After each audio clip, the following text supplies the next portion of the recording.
We're at the midway point of the season. And it's been a pretty unbelievable first half. Some of us actually think it was pretty perfect. It's a perfect game. People call this a break.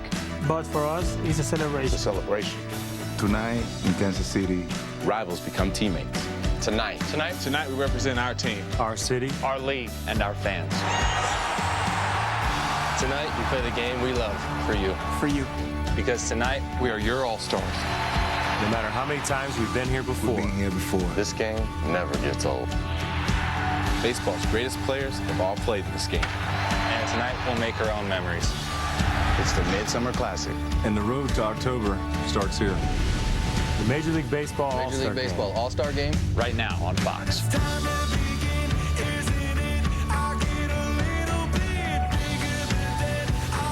Kauffman Stadium is pumped up tonight in Kansas City.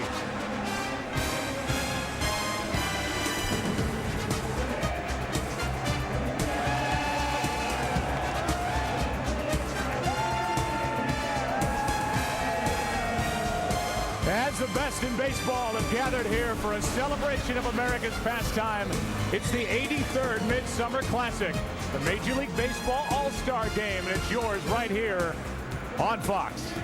And now welcome everybody, I'm Joe Buck. Every now and then Fox lets me out of the broadcast booth, and what better place to do it than right here in Kansas City in one of the most beautiful ballparks in the country. Tonight is the All-Star Game, and it promises to be a memorable one. Over 93 million fan votes have created these two All-Star squads. And in a bit, American Idol winner Philip Phillips will perform live. Plus, Oscar-nominated actor Terrence Howard joins Hall of Famers Willie Mays and Hank Aaron in a special tribute to the Negro Leagues, which started right here in Kansas City. Oh, and there's a game also that's supposed to be played in just a bit. And of course, home field advantage in the World Series is up for grabs tonight.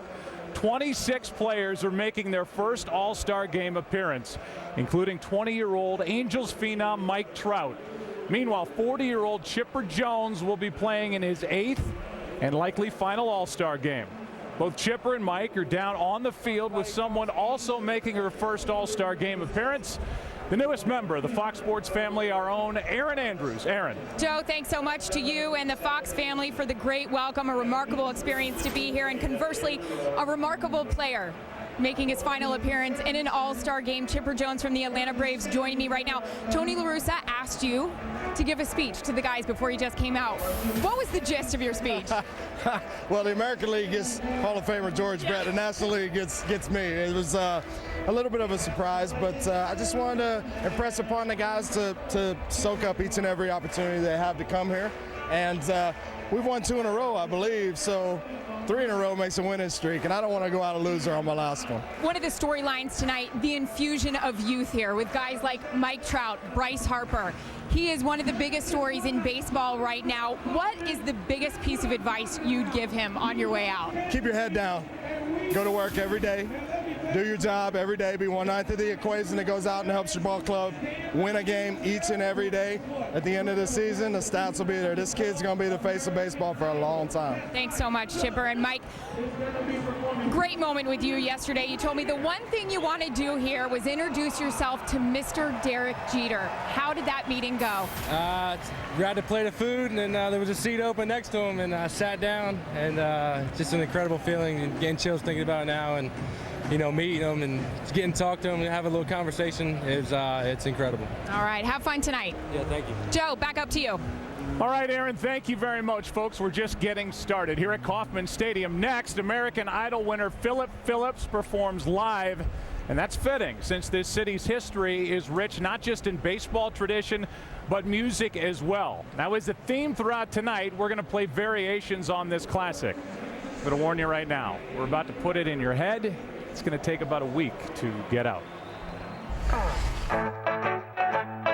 Named as a song that shaped rock and roll by its own Hall of Fame, the bluesy Kansas City was originally penned by Jerry Lieber and Mike Stoller. The talented duo later went on to write some of the most iconic songs ever, including Jailhouse Rock and Stand By Me. The track was originally recorded by Little Willie Littlefield in 1952, But it was the 1959 Wilbur Harrison version that went to #1 on the Billboard charts. Kansas City remains a true rhythm and blues standard with more than 300 recorded versions by artists ranging from Fats Domino to Sammy Davis Jr. And the Beatles version is still played after every Royals home win. I'm going to Kansas City, here I come. I'm going to Kansas City, here I come. We head closer to player introductions and first pitch. Let's stay down on the field. Right up the third base line to break down tonight's game. Let's join Eric Karros along with our friends from MLB Network, Matt Vasgersian and Harold Reynolds. Guys, all yours. Joe, thanks. With Eric Karros, Harold Reynolds, guys, some terrific stories about to unfold at the All-Star game tonight. 26 first-time All-Stars, more Nationals and Pirates than Red Sox and Yankees at this game. Eric, what's got you most excited? I think probably the youth. And you're talking about the Nationals, Steven Strasburg and Bryce Harper. I mean, those two guys. But for me, the guy I'm watching tonight, Mike Trout of the Angels. Since his recall, the Angels have the best record in all of baseball. And he does everything. He runs, he throws, he hits. But the way he does it in an effortless manner, and that's what's so amazing for me. Look, you'll see him late in the ballgame. Harold, this might be the last time you don't see him start for the American League. Well, guys, I'm going to the veteran, the 28-year-old. All right, 28's not old. But Prince Fielder, the MVP last year, because I'm thinking Game 7. And here's the key to it, guys. Remember how important this game is. It's the World Series. Prince has been hot now. He's hit 3 home runs and 10 RBIs last 5 games. He's raking. So I got to go with the hot guy. Remember this home run, Eric? Right here. This got it for the National League. What happened? We went to St. Louis. The Cardinals won. So, Matt, I'm looking at Prince sitting there with the trophy again last year for the National League. Oh, he switched teams. That's right. Look at him now. Oh, he's with the Tigers. So, American League. I'm feeling the American League tonight. Oh, no doubt. We got a prediction on record here. The AL had won 7 in a row, Eric, as you know, until the last 2. Who do you got winning tonight? I like the National League. You mix there. I think they hold the American League, and I'm going to go out on a limb. Chipper Jones, the MVP. Wow. All right, as Kansas City gets set to play host to tonight's All-Star game, take a look around the field today. You'll see stars from all around the globe, players of different races and ethnicities, all represented. You see, Jackie Robinson may have broken the color barrier in Major League Baseball in 1947, but he got his start right here in Kansas City, the birthplace of the Negro Leagues. You see, oftentimes when celebrating the modern era of America's favorite pastime, along with the sports stars that don our favorite uniform, we have a tendency to forget. We forget that the path has been paved by others. Hank Aaron started his career with the Indianapolis Clowns of the Negro Leagues. I didn't know whether I was going to play with grown men or just going to play with just kids my own age. Since Jackie Robinson had shown people that he could compete, felt like I had an opportunity just as well as anybody else. Kansas City may serve as the backdrop for today's All-Star game, but understand that in 1920, right here on the corner of 18th and Paseo, the first step was taken towards the integration of baseball in America.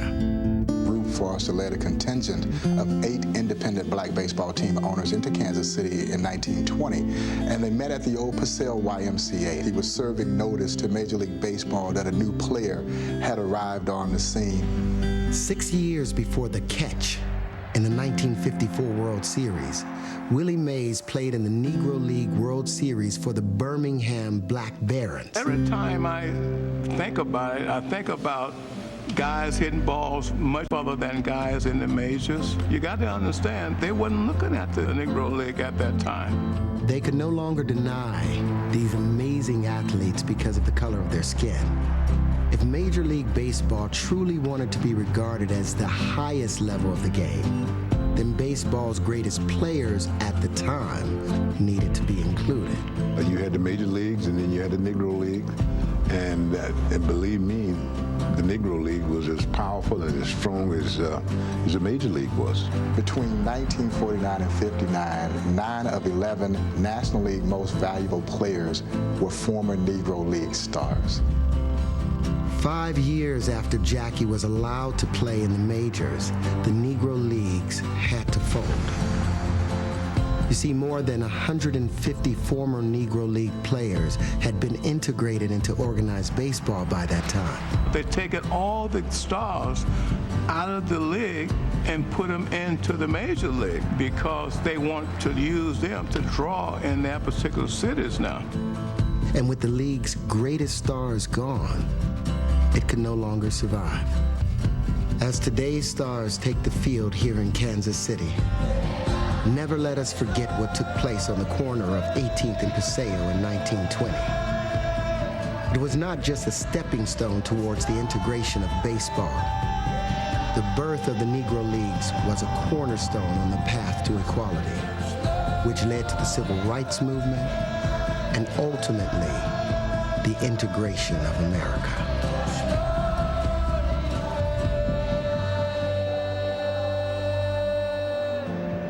Well, Kansas City very proud of its baseball history, its Negro League history, a big part of that. And Harold, as you know, certainly baseball was ahead of the curve, societally speaking, in terms of integration. That's another thing Kansas City is very proud of. Oh, there's no doubt about it. You don't know where you're going if you don't know where you came from. And I think as an American society, not just African-American baseball, but as a country, this is the beginning of a civil rights movement here in Kansas City. All you got to do is go to 18th and Vine, the Negro League Museum, and you'll get a clear picture and definition of what has gone on in baseball, and particularly with the Negro Leagues affecting the major leagues. Well, and you talk about the athleticism and the competitiveness of that type of game. I speak with Don Newcomb a lot, and he played in the Negro Leagues, great Brooklyn Dodger pitcher. And he'd always say that was like a constant all-star game every single night when they played. And the reason, he said, all the great athletes, they went to baseball. There wasn't a basketball, there wasn't a football. Yeah. Well, we're getting excited for the game, and as you settle in to watch the 2012 Major League All-Star Game, hey, why not win a trip to the 2012 World Series? Play All-Star Bingo presented by Pepsi Max for a chance to go to the Fall Classic and win other great prizes. Go to MLB.com/bingo to play now. Let's get you back upstairs to Joe Buck. Thanks, Matt. Thanks, guys. Plenty more to come from Kansas City. Next, we will introduce you to your Major League Baseball All-Stars.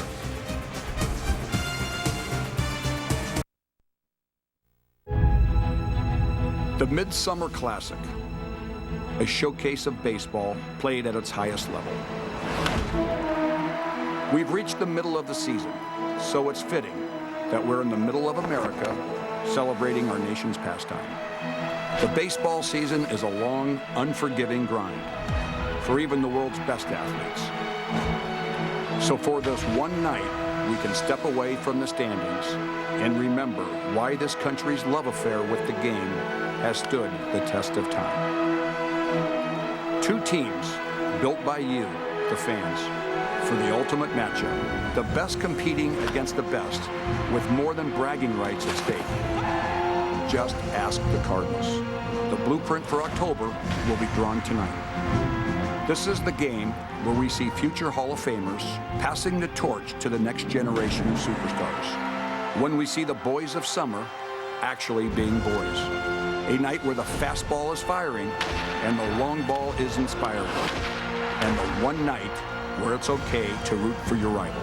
It's the 83rd annual MLB All-Star Game from Kansas City, next on Fox.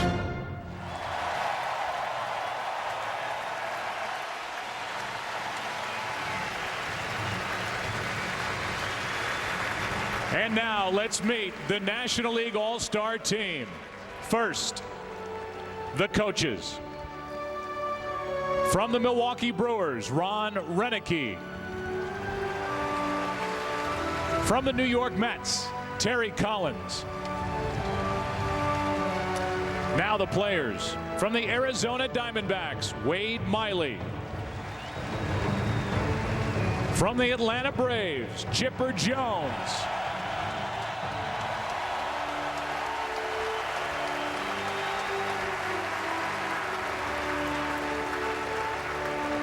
Michael Bourne. And Craig Kimbrell. From the Chicago Cubs, Brian LaHare. and Starlin Castro. From the Cincinnati Reds, Jay Bruce and Aroldis Chapman. From the Houston Astros, Jose Altuve. From the Los Angeles Dodgers, Clayton Kershaw and Matt Kemp. From the New York Mets, David Wright and R.A. Dickey. From the Philadelphia Phillies, Cole Hamels, Carlos Ruiz, and Jonathan Papelbon. From the Pittsburgh Pirates, Andrew McCutchen and Joel Hanrahan. From the St. Louis Cardinals, Matt Holliday, David Freese, and Lance Lynn. From the San Diego Padres, Houston Street. From the Washington Nationals, Bryce Harper. Steven Strasburg. And Gio Gonzalez.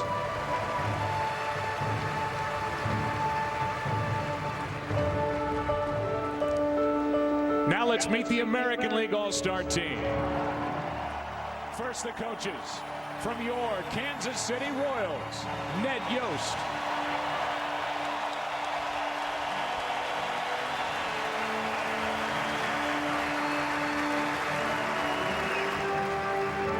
And from the Oakland Athletics, Bob Melvin.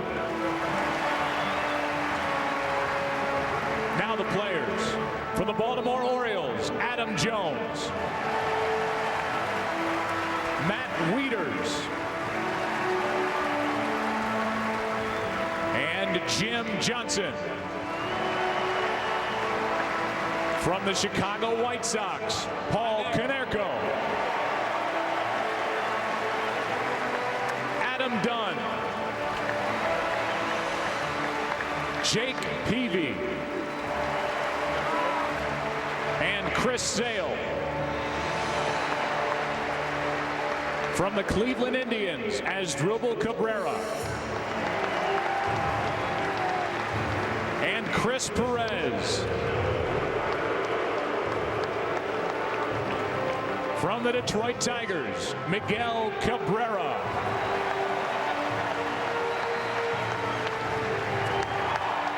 From your Kansas City Royals, Billy Butler.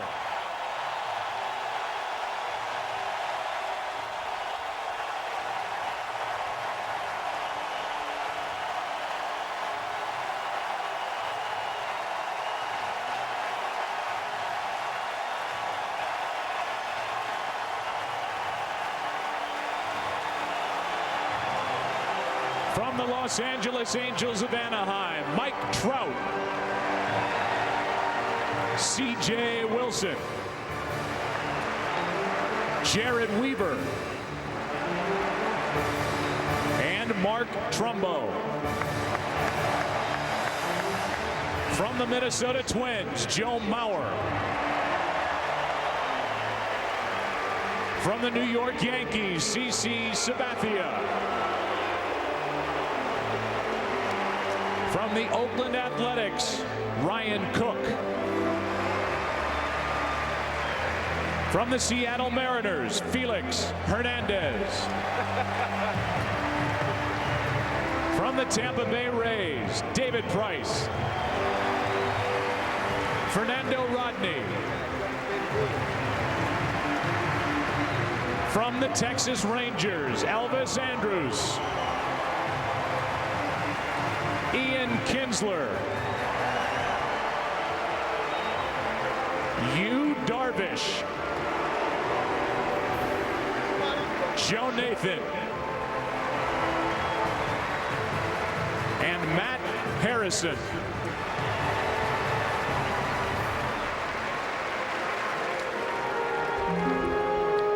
And now let's meet the National League manager and starting lineup. The manager of the 2011 World Series champion St. Louis Cardinals, Tony La Russa.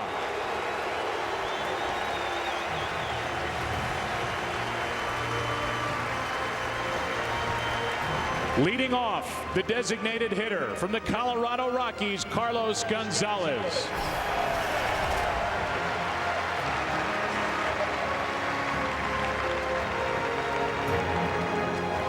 Batting second, the center fielder from the San Francisco Giants, Melky Cabrera.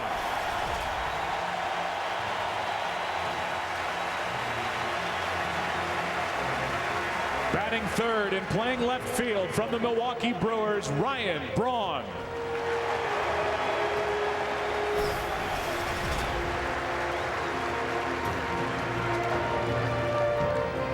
Batting fourth and playing first base from the Cincinnati Reds, Joey Votto.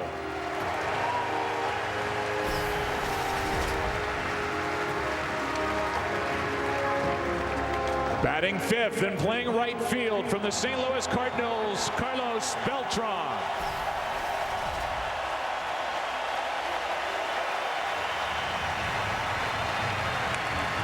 Batting sixth, the catcher from the San Francisco Giants, Buster Posey. Batting seventh, playing third base from the San Francisco Giants, Pablo Sandoval. Batting eighth and playing second base from the Atlanta Braves, Dan Uggla.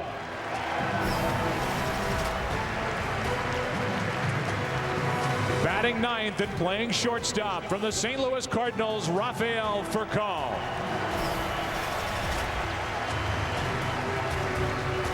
And the starting pitcher warming up in the bullpen from the San Francisco Giants, Matt Cain.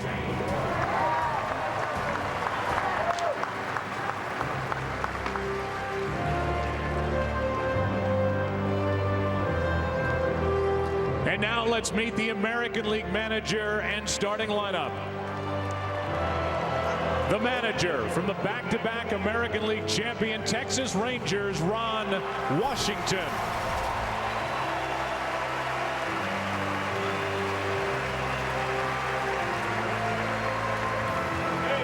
Leading off and playing shortstop from the New York Yankees, Derek Jeter.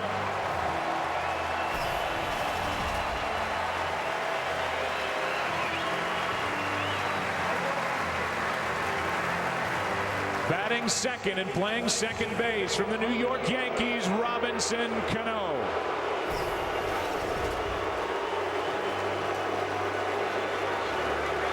Batting third and playing left field from the Texas Rangers, Josh Hamilton.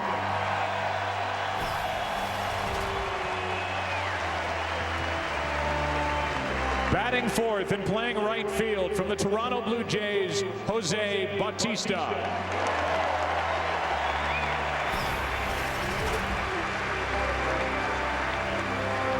Batting fifth, the first baseman from the Detroit Tigers, Prince Fielder.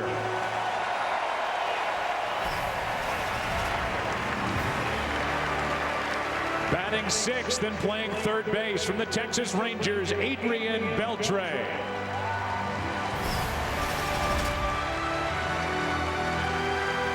Batting seventh, the designated hitter from the Boston Red Sox, David Ortiz.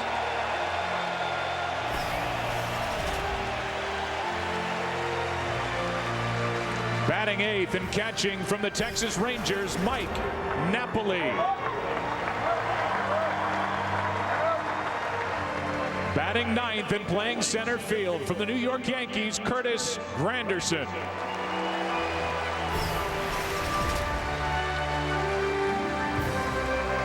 The starting pitcher warming up in the bullpen from the Detroit Tigers, Justin Verlander. Ladies and gentlemen, your 2012 American League and National League All-Stars.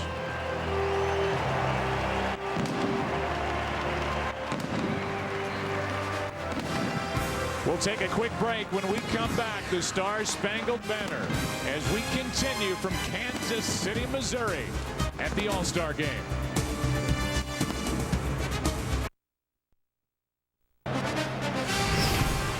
And welcome back to the Chevrolet All-Star pregame show on Fox. You know it by now. It's the best of the American League against the best of the National League at Kauffman Stadium in Kansas City, Missouri. As we get close to first pitch, and now welcome inside the broadcast booth, everybody. I'm Joe Buck. Tim McCarver is coming right up. Okay, it's hot.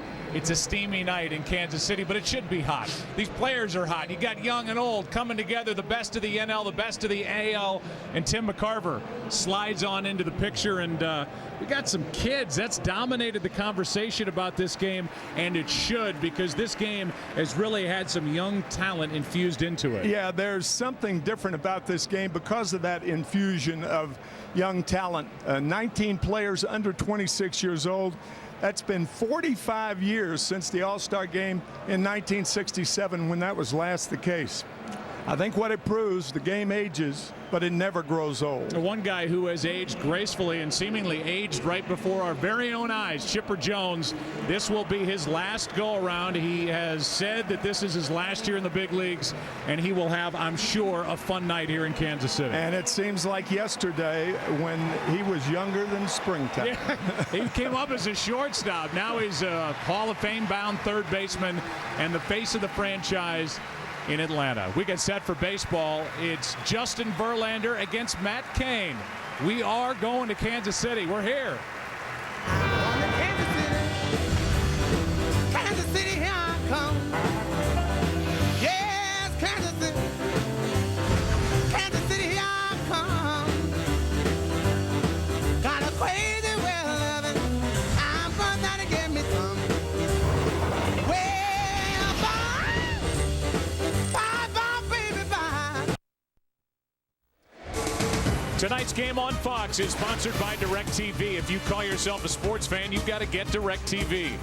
By MasterCard, proud supporter of Stand Up to Cancer and helping you dine and be generous. By Taco Bell, sometimes you gotta live Moss. And by Samsung, the next big thing is here. Justin Verlander walked out there by himself. And now everybody else follows him onto the field. The American League All-Star starters are behind him. And Verlander, in my opinion, the best in the business, getting set to take on the National League. Once again, the starting lineup for the NL brought to you by Taco Bell. Sometimes you gotta live Moss. Carlos Gonzalez, they call him Cargo, leads off the DH. Then Melky Cabrera, who played with the Royals. That's why he got the big ovation. Ryan Braun in left.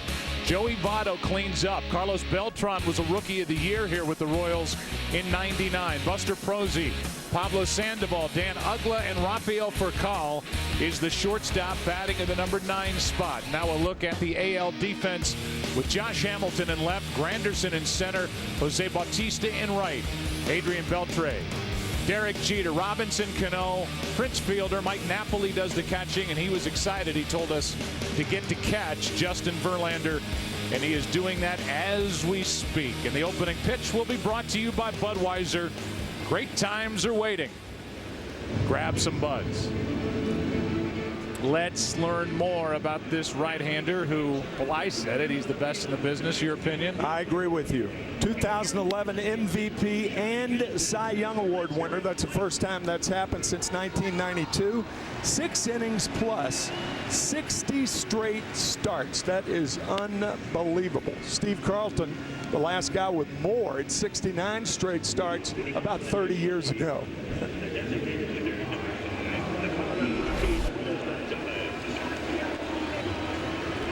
And once again, the opening pitch brought to you by Budweiser. Great times are waiting. Grab some buds. And here comes Carlos Gonzalez, who has hit in the leadoff spot before. Budweiser helped to bring you Baseball Night in America, the most recent batch of games, and they're always with us here at Fox, and we appreciate it. Gonzalez first up He'll be followed by Melky Cabrera, Ryan Braun, and if you're Justin Verlander, he told you earlier in the year he likes to get into the rhythm of the game and then light up a radar gun late. He won't have that luxury tonight. No, not tonight, because he'll only work 2 innings max. So we'll see how fast, starting out at 97. He rarely does that early in the game when he's expected to go 6 or 7 innings. Carlos Gonzalez is playing in his 3rd All-Star game. That's down and in. He won a Gold Glove Award and a batting title in 2010.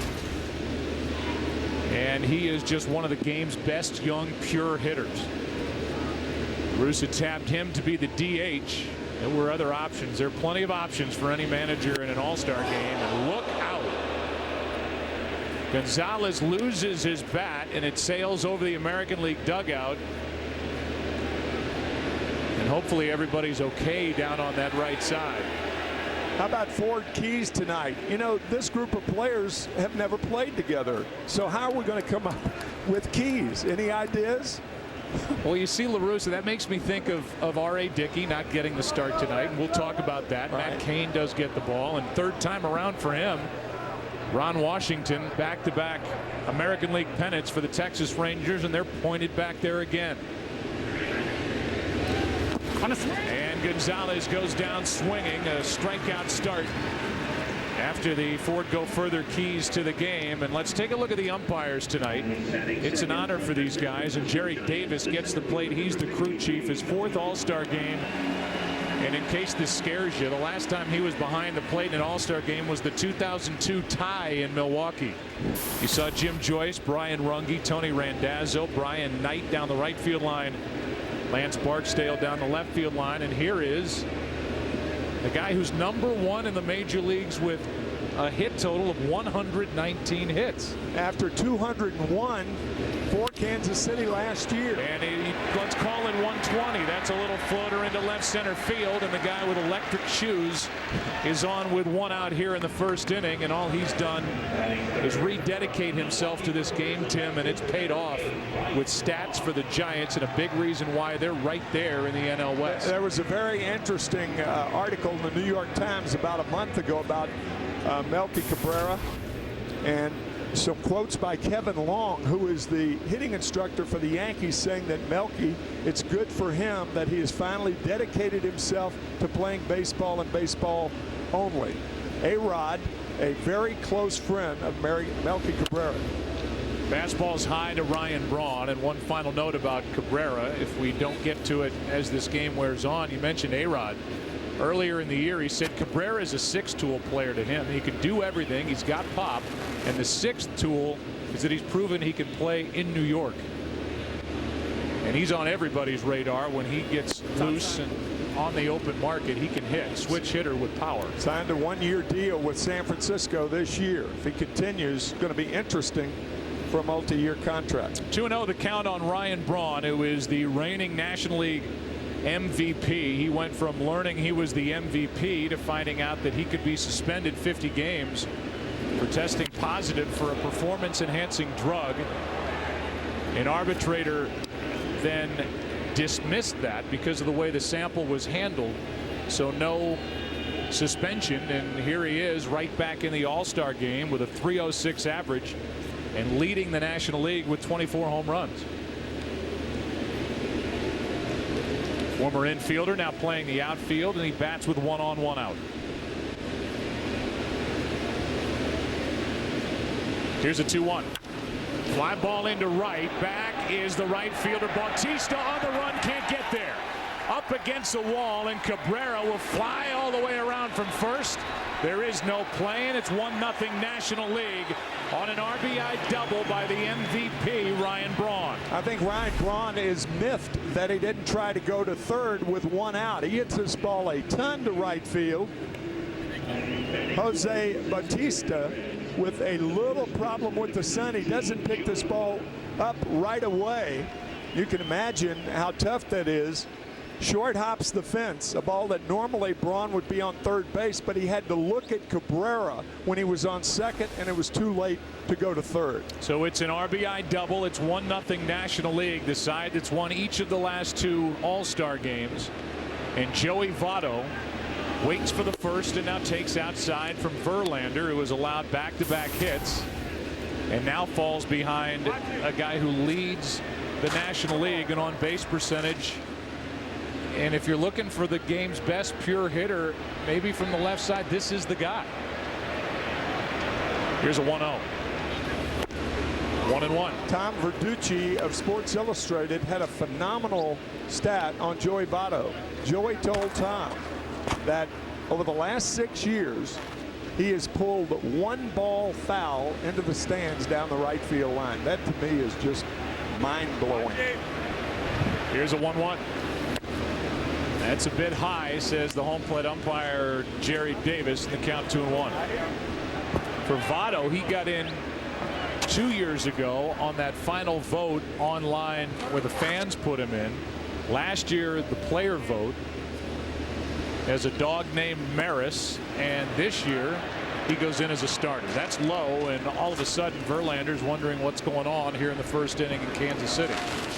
3-1.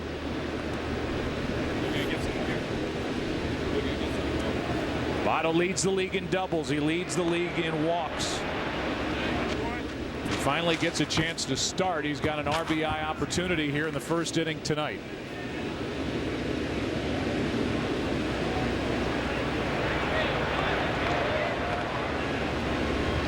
Here is a 3-1. Full count. 99 from Verlander to run it full.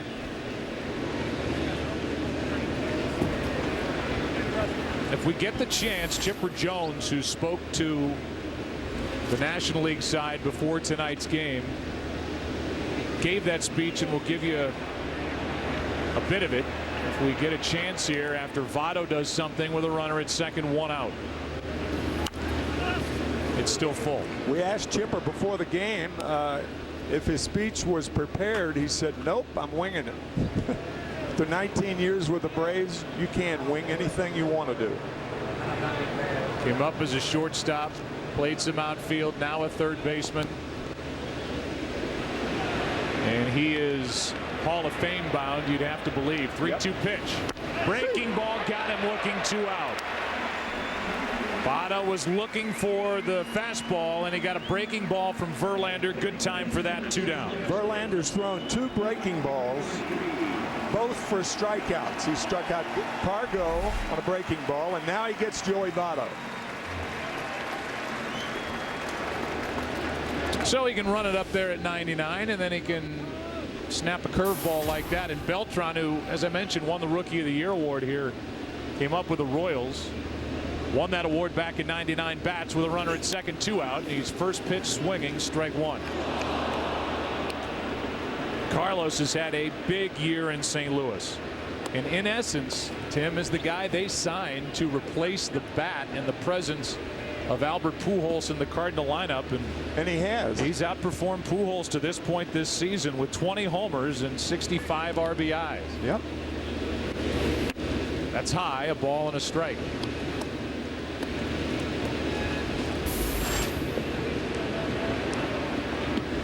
On deck is Buster Posey as the National League has scored a run here in the first. Starting lineup that features 6 first-time starters for Tony La Russa, who came out of retirement to manage in this 83rd MLB All-Star game. Yeah, he is actually a non-active manager. He's the 4th. John McGraw back in 33, Danny Murtaugh in 72, and Bob Lemon in 1979. That's down and away, and again Verlander falls behind a hitter, 3-1. He just did that with Votto and came back to get him, and now he is 3-1 on Beltran.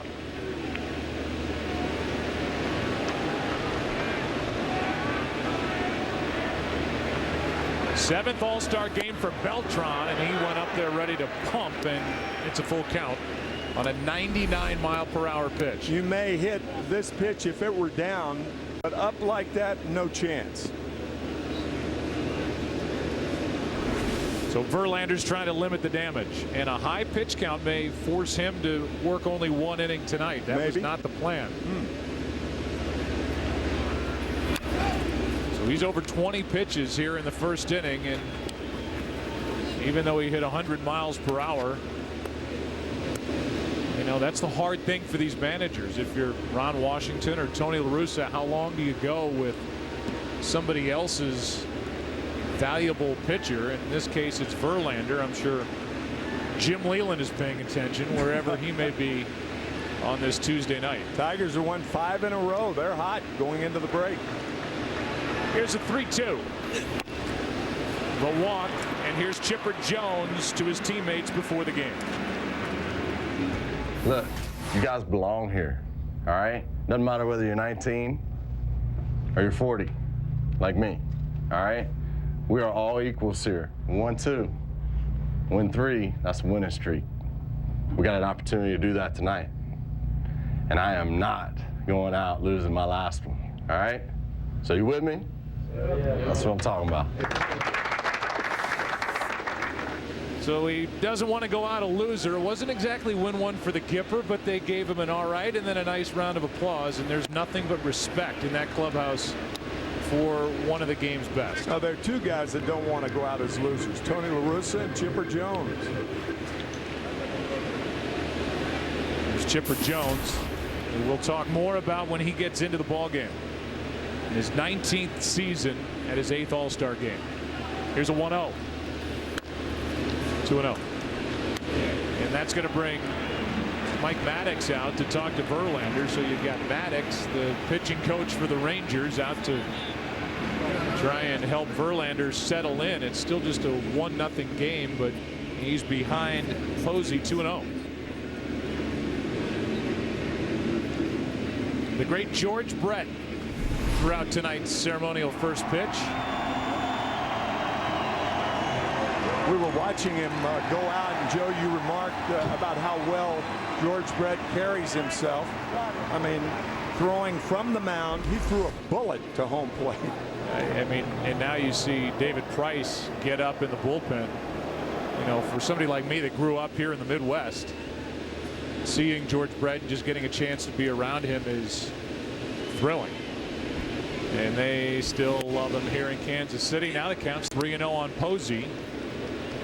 The 2010 Rookie of the Year in his first All-Star game. And in the bottom of this inning, he'll be catching his teammate Matt Cain. They'll be leading by at least 1. Posey spins out of there, and Verlander can't find the strike zone. The bases are loaded.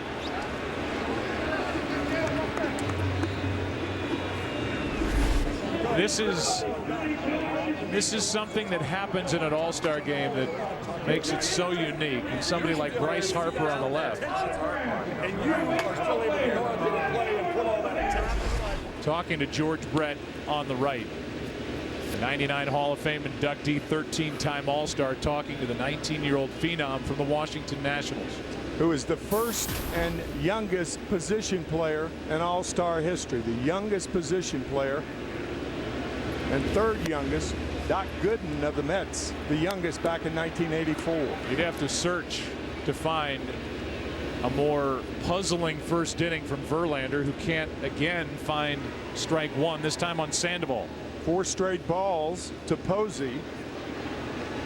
5 in a row out of the strike zone. And Sandoval was ready to hammer it. Sandoval's in his second All-Star game now. Joe Nathan, who's the closer for the Rangers, getting loose in case he has to come in and bail the American League out of this top of the first. Still only 1 run is scored. Sandoval hitting .307. 8 homers, 30 RBIs. Verlander. That's a fly ball into right. Back into the corner. Bautista can't get there, and it's fair. Gets away from Bautista. 3 runs are going to score. And Sandoval ends up at third base. He's just made it 4-0 National League.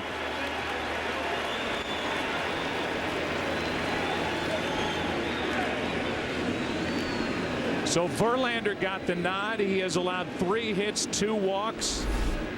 And the National League, which has won the last 2 All-Star games, has a 4-run first inning, and they're not finished. That's a curveball after 2 fastballs. And this ball just fair down the right field line. just fair by about 2 feet. Sandoval, who was 1 for 1 in Arizona where the All-Star game was played last year, a big 1 for 1 here in the first inning. And when the voting ended, Sandoval was on top at the third base position as Dan Uggla, the Atlanta Braves second baseman. Sandoval gets the start. David Wright, who's having maybe the best start and best first half of his tremendous young career, is on the bench watching, and it's Sandoval who gets the big hit. Now Uggla fouls away strike one. That, by the way, for Sandoval, his first triple in 2012. And it comes here in Kansas City on July 10th at the All-Star game.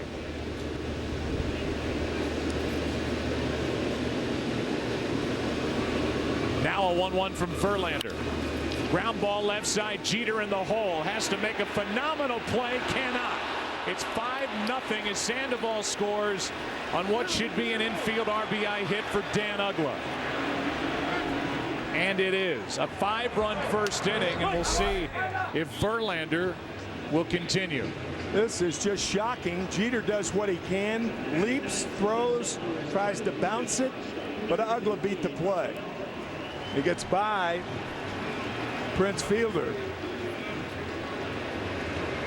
5 earned runs for the National League here in the top of the first inning. Last time they scored as many runs in an inning, you have to go back to 2003, and these games are typically dominated by the good pitching that we see and the great velocity, the great stuff. Not tonight. Furcal fouls it back as the National League bats around here in the first inning on Justin Verlander. A guy who has the most wins in the big league since 2009. 2 no-hitters. One of the faces of the game as he chops one for Cal to Cano in the top of the first inning. He is finally over. The National League gets 5 runs from Matt Cain. What a swing by Sandoval.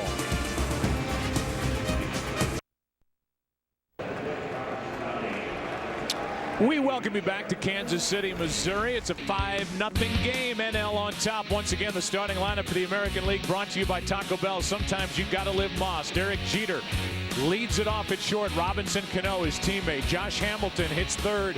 Jose Bautista is in right. Prince Fielder. Adrian Beltre of the Rangers. David Ortiz, the DH. Mike Napoli, the catcher. And Curtis Granderson, like another leadoff hitter, batting that 9 spot in center field. Here's Jeter. There's Matt Cain, and the big right-hander, just 27 years old, pitches with a 5-0 lead in the first inning. That's hard to believe. 9-3 on the year. Look at that earned run average, and a perfect game to his credit. The first in San Francisco Giant history. That happened on June 13th against the Astros. He had a couple of great catches happen behind him to make it official as Jeter takes a strike in the count 1-1. Derek making his 8th start. It's his 13th All-Star game. The 96 Rookie of the Year. Last year not there when we got together in Phoenix, and he is back in the starting lineup and now in the hole 1 and 2. So Jeter, Cano, and Hamilton against Matt Cain, who's thrown the most innings in the National League since 2009. He is a workhorse for Bruce Bochy. 1-2 pitch, another foul.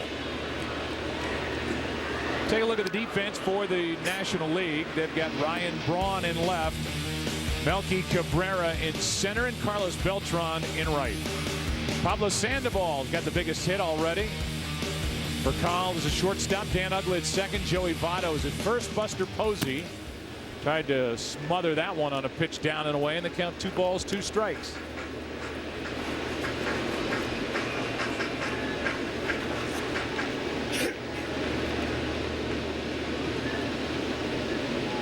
Jeter 10th in the American League with that .308 average.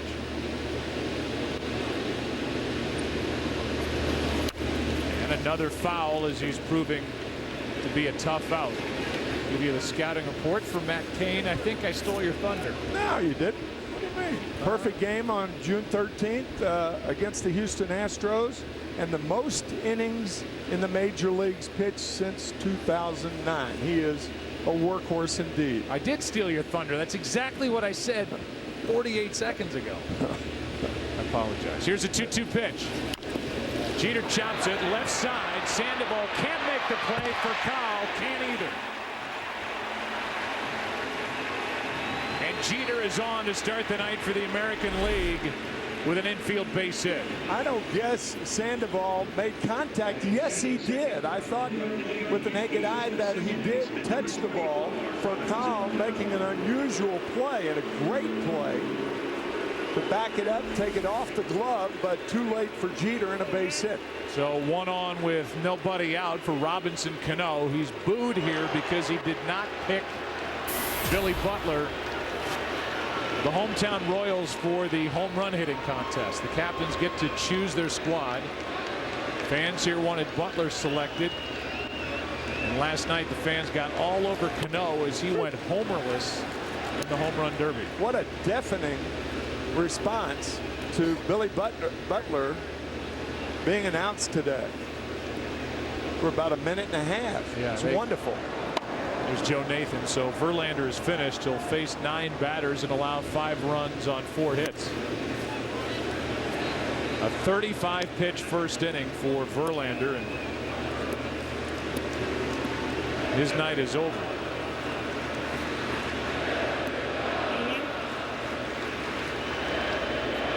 Two walks mixed in there, 2 strikeouts.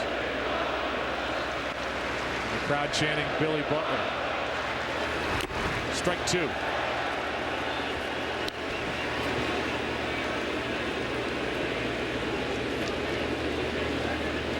But all Billy can do is just sit and watch at his first All-Star game, the DH for the Royals. And even in this big park, he has proven he can hit the home run ball. Here's a 1-2. Cano.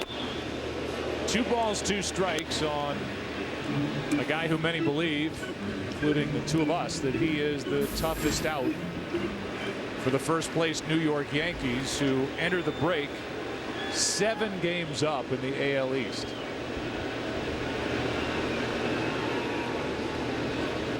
Here's a 2-2. Full count. We're going to try to show you a split screen later in the game of Robbie Cano and Josh Hamilton.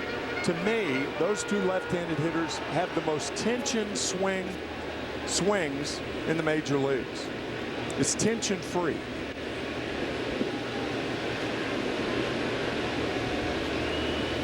Infield hit started this inning, and now a full count. Check on Jeter. That ball almost took off on Joey Votto over at first.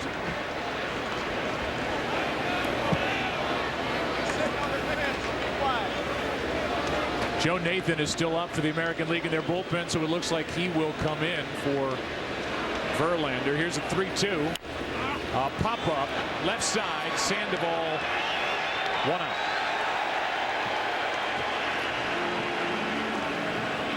And so the Royals fans here at Kauffman Stadium get a kick out of Cano making an out in first. We talked to Robinson about it. He said it's just part of the game. He smiled that Robinson Cano's smile. One of the best in the game, that smile. And now Josh Hamilton, who set a record with over 11 million votes, digs his way into the batter's box, and he will dig his way into somebody's wallet this upcoming offseason, as he is a free agent to be. Maybe the biggest contract in the history of the game. 5-time All-Star. He started all 5. And there you go, 11 million plus votes, most in All-Star history, so that's a record. His 5th straight start. And he leads baseball, even though he gets nicked up and he'll miss a lot of games. Leads baseball with 27 home runs, 75 RBIs. 4 of those in 1 game in Baltimore earlier in the year. Here's a pop-up left side out of play. 1 ball, 1 strike. While you look at somebody like Matt Cain, who gets the ball for the National League, he's got the good fastball, but he has also fine-tuned a great changeup. Part of that good San Francisco Giants rotation.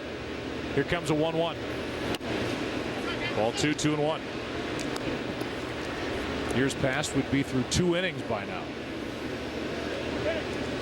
Those San Francisco Giants are only a half game out at the break behind the Dodgers, who hope to get healthy in the second half with Kemp and Ethier coming back. It's outside, the count 3-1. Dangerous situation for Matt Cain, one of the best hitters in the game, at the plate looking for a fastball. New York is up in arms that R.A. Dickey did not get the ball to start this game for the National League. Try and go through the thought process of Tony La Russa as Hamilton hits it into left. At the track, at the wall, it's caught by Ryan Braun, and going back to first base is Jeter. He's there with 2 out as Hamilton came close. Here's that tension-free swing we were talking about. Smooth as glass. Ball got in on him just a hair. Inside part of the plate. Didn't fully extend to hit it out of here. And yet still drove Braun back to the wall. Right. Now Bautista, he knows how to hit home runs. A guy who before 2010 hit one every 30 at bats. Since 2010, 1 home run every 11. He's led the league in home runs each of the last 2 years. He's doing it again, tied for first with his 27. He and Hamilton are tied on top in the AL, and his June with his 14 home runs had a lot to do with that. 1 ball, no strikes from Matt Cain. 2-0. Tony La Russa said what he weighed was this unbelievable out of nowhere story, R.A. Dickey here in 2012 against a guy who's been very good and has been getting better and better. A better, longer history of success in the big leagues. La Russa did say, I know what you guys wanted. I know what the world wanted. It would be dynamic to have R.A. Dickey start this game. Right. But then he said, whenever he comes in, it's going to be dynamic, the knuckleball pitcher of the Mets. And he wanted Matt Cain with Posey and wanted Ruiz to catch R.A. Dickey. The thing would have been solved had Yadier Molina been on the team, but Molina attending a family problem in Puerto Rico and is not on the team. So Posey was elected to catch, and he'd rather have Ruiz catch. And he gets to catch his teammate Matt Cain, who gets around that leadoff infield hit by Jeter by getting Cano, Hamilton, and Bautista. 5-0 after 1.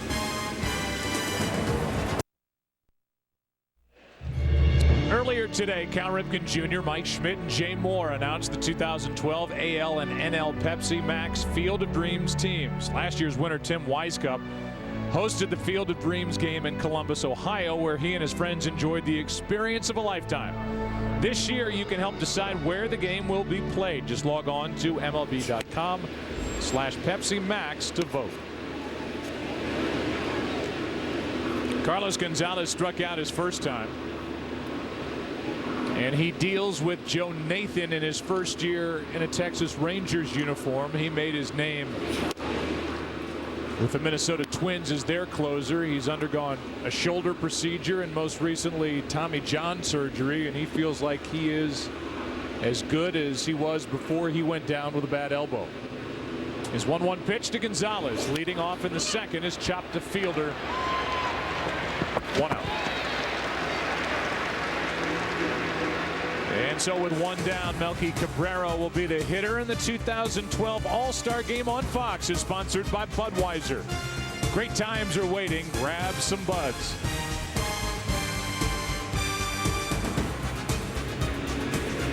So Nathan's on the mound with David Price, the lefty, Chris Perez, the closer for the Indians, who are right there in the AL Central, just 3 games out behind the red-hot White Sox, who made that deal for Kevin Youkilis. Former Boston Red Sox third baseman has been a huge addition to Robin Ventura's good White Sox team as Nathan hits the outside corner with strike 1. White Sox in the American League Central, 3 games ahead of Cleveland, 3.5 ahead of Detroit. That's strike 2 on Cabrera, who started the trouble in the first inning with a base hit into left center.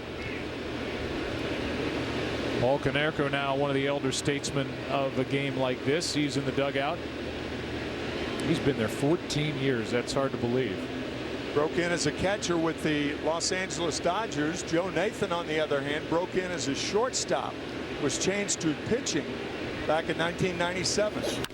Cabrera grounds to Cano. That ball comes up. He's got great hands. 2 out.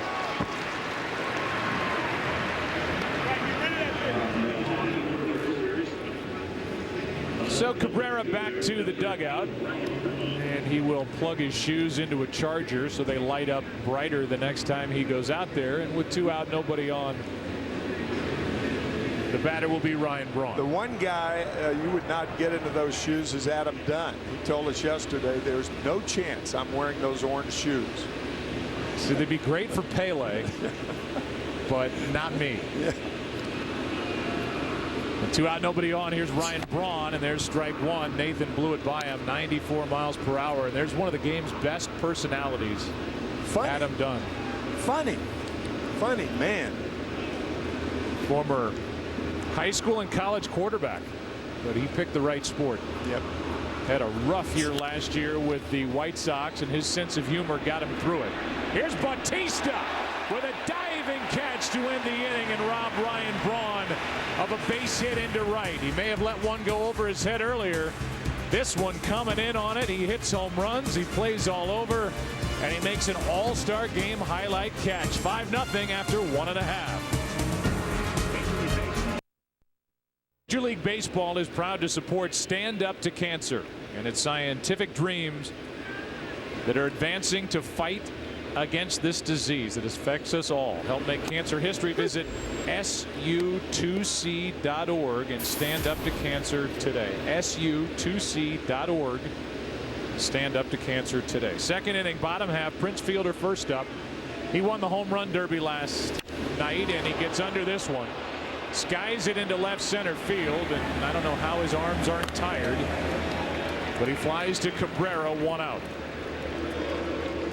Matt Cain back for his second inning, and David Price will take over, it appears, in the top of the third. Just watching R.A. Dickey, Tim, during that promo for Stand Up to Cancer, I hope we get the time to talk about what this guy's all about when he comes into the ball game. Probably the 5th inning with Carlos Ruiz, the tremendous catcher of the Phillies, in to catch him.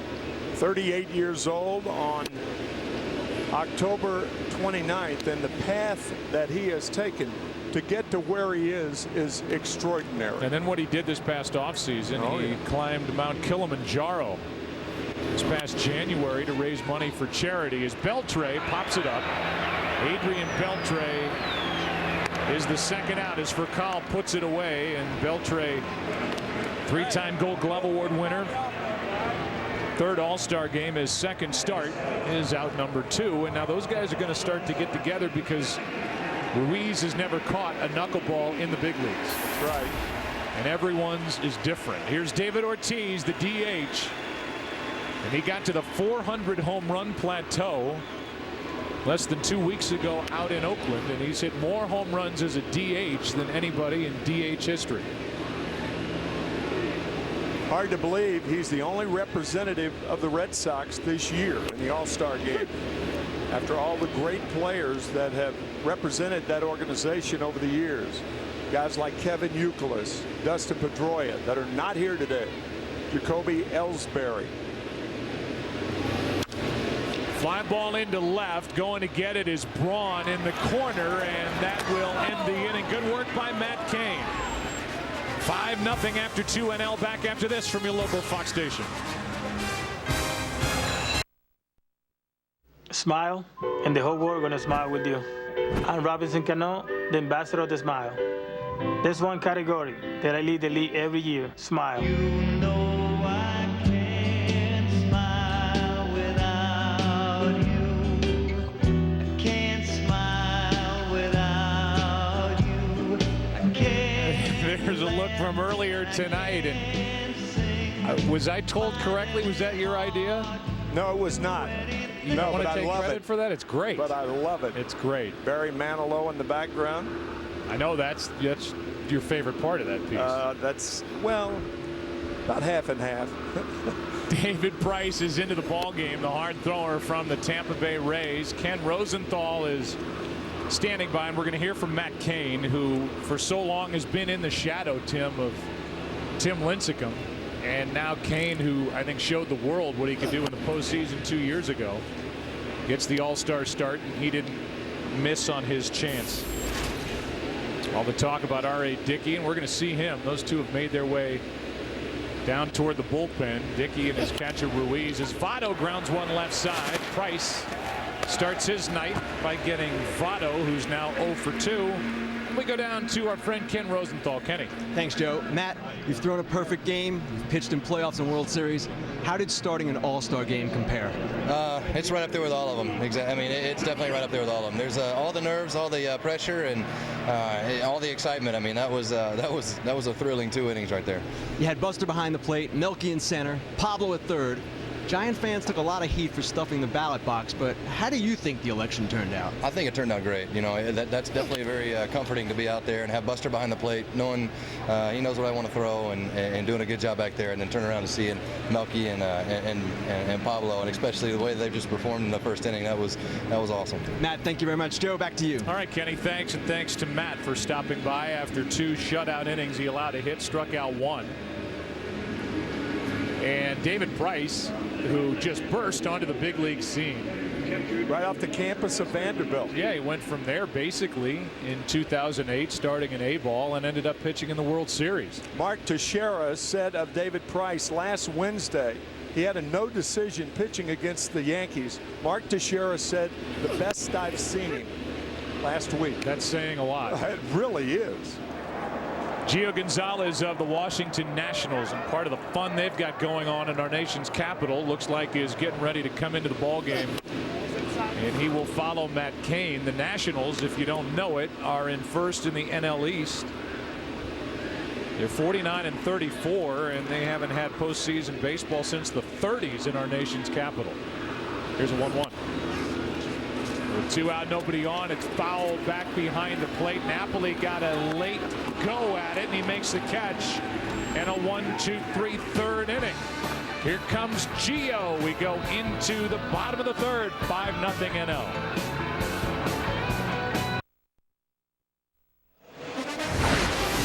Tonight's game is sponsored by Chevrolet. Chevrolet has that feeling back. Feel it too with Chevy Confidence. And a look at the Negro League Museum, and when you see that, I know, without even having talked to you about this specifically, it makes you think of our late dear friend Buck O'Neill. Oh man, I think when he passed he was 94 years old, I believe, a couple of years ago. One of the greatest speaking voices I think I've ever heard. The Negro National League was established here in Kansas City back in 1920. As Gio Gonzalez comes into the ball game, Mike Napoli looks at a strike. And the museum is right in the heart of Kansas City's historic 18th and Vine Street district. As Napoli falls in the hole now, 0-2. 20 players left the Negro Leagues to go on to become MLB All-Stars, and Ryan Howard had his All-Star party at the museum. And it is obviously not just baseball history, but American history. When you visit Kansas City, it is a must. And the count 0-2 as Jared Weaver, the right-hander, Matt Harrison, who is red hot for the Texas Rangers, the lefty, get loose. Napoli is making his first All-Star appearance, and he was the guy, Tim, that was going to be the MVP of the World Series. That's until right. David Freese jumped up and ruined the Rangers' party with the home run in Game 6. St. Louis Cardinals twice were 1 strike away from elimination in Game 6 last year. Mike Napoli was the man. What a postseason he had. There's David Freese. Voted in by the fans as Napoli strikes out, 1 away, and Gio Gonzalez starts his night well. 1 down. How about an all-star game fact for you? 5 runs in the first inning ties a National League record for runs in a single inning. Any inning, not just the first inning. And we'll give you tonight's Miller Lite trivia question. What's the largest deficit a team has overcome to win an all-star game? Gonzalez to Curtis Granderson. A pitch outside, ball 1. Granderson with 64 home runs since the start of 2011. That is second to his teammate tonight, Jose Bautista, in the league. And he takes a pitch down and away, the count 2-0. Traded the 2 main guys in that trade a couple of years ago. Austin Jackson going to be the center fielder of the Tigers, and Curtis Granderson with the Yankees. Both have performed very well. The most improved player in the major leagues this year may be Austin Jackson. And both Granderson and Jackson had problems with their front foot, picking it up too high. And I think it's interesting that Lloyd McClendon, the hitting coach with Detroit, fixed Jackson, and Kevin Long, the hitting coach with the Yankees, fixed Curtis Granderson. Here's a pop-up left side into Gravitt, fighting that high sky, and that wasn't easy. Ryan Braun, 2 out. With the bases empty, the batter will be Derek Jeter, who singled his first time. Gio Gonzalez, who has that power curve, he throws hard. It's his second all-star game. Great stuff. How's that pitching staff? How's that bullpen? How's his teammate Steven Strasburg, who's throwing harder as he gets his moneymaker loose out in the bullpen? He throws harder with his fastball than anybody in the big leagues in 2012. David Price is number 2, by the way, but number 1 on the gun is Strasburg at 95.9. That's what he averages with his fastball. That's with one of the better curveballs around, too, the Verlander type curve. And coming off Tommy John surgery, here's Jeter with a chop to second. Good pitching so far for the National League in a city that features great barbecue. Yeah. 5-0.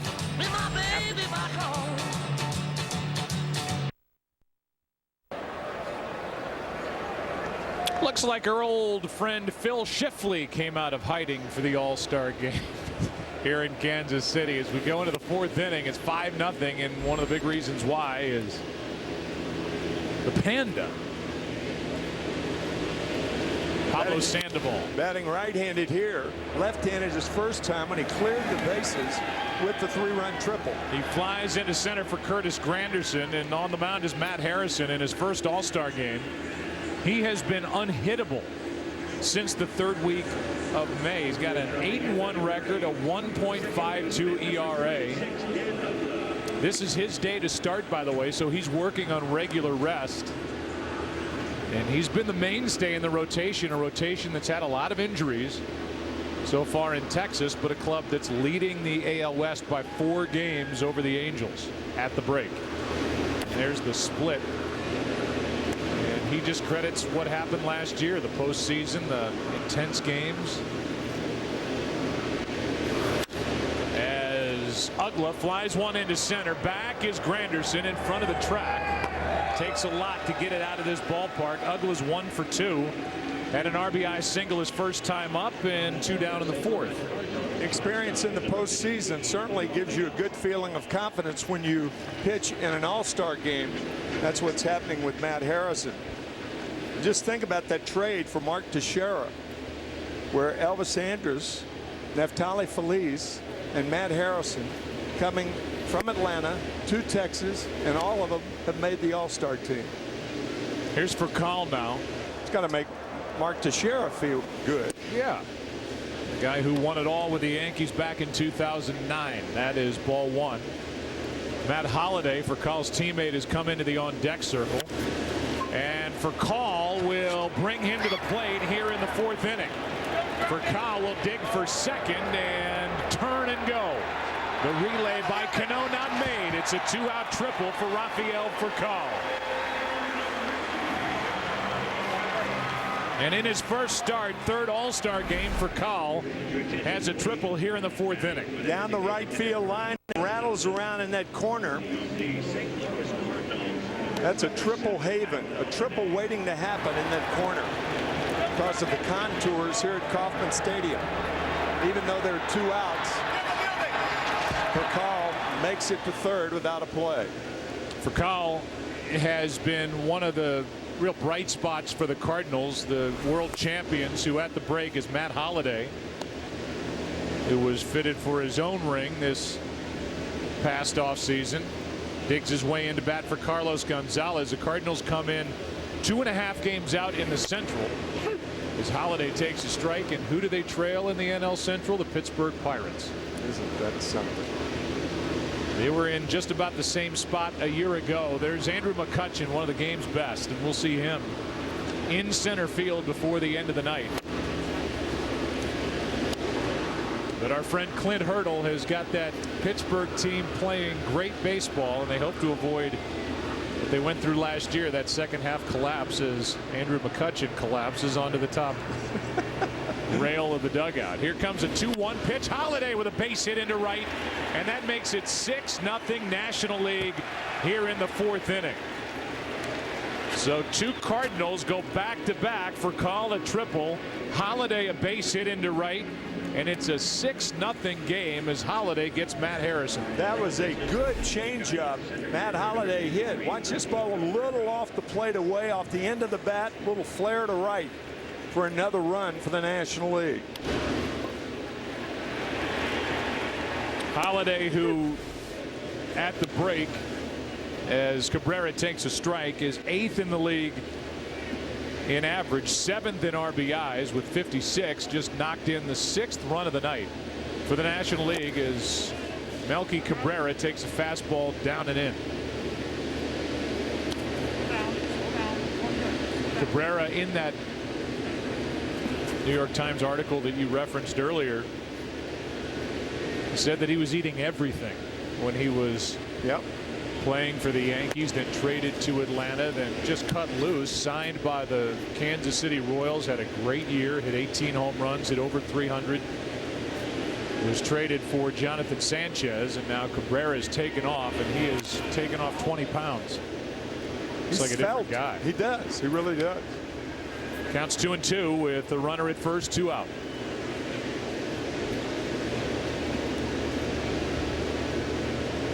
Had a 200 hit season last year with the Royals. 201. Here's a 2-2 pitch. Ripped into left field, back at the wall, and this one's gone. A 2-run shot by Melky Cabrera, and it's 8-0 National League. And Cabrera, the former Royal, is 2 for 3 tonight as the NL is having fun trying to win their 3rd straight All-Star game.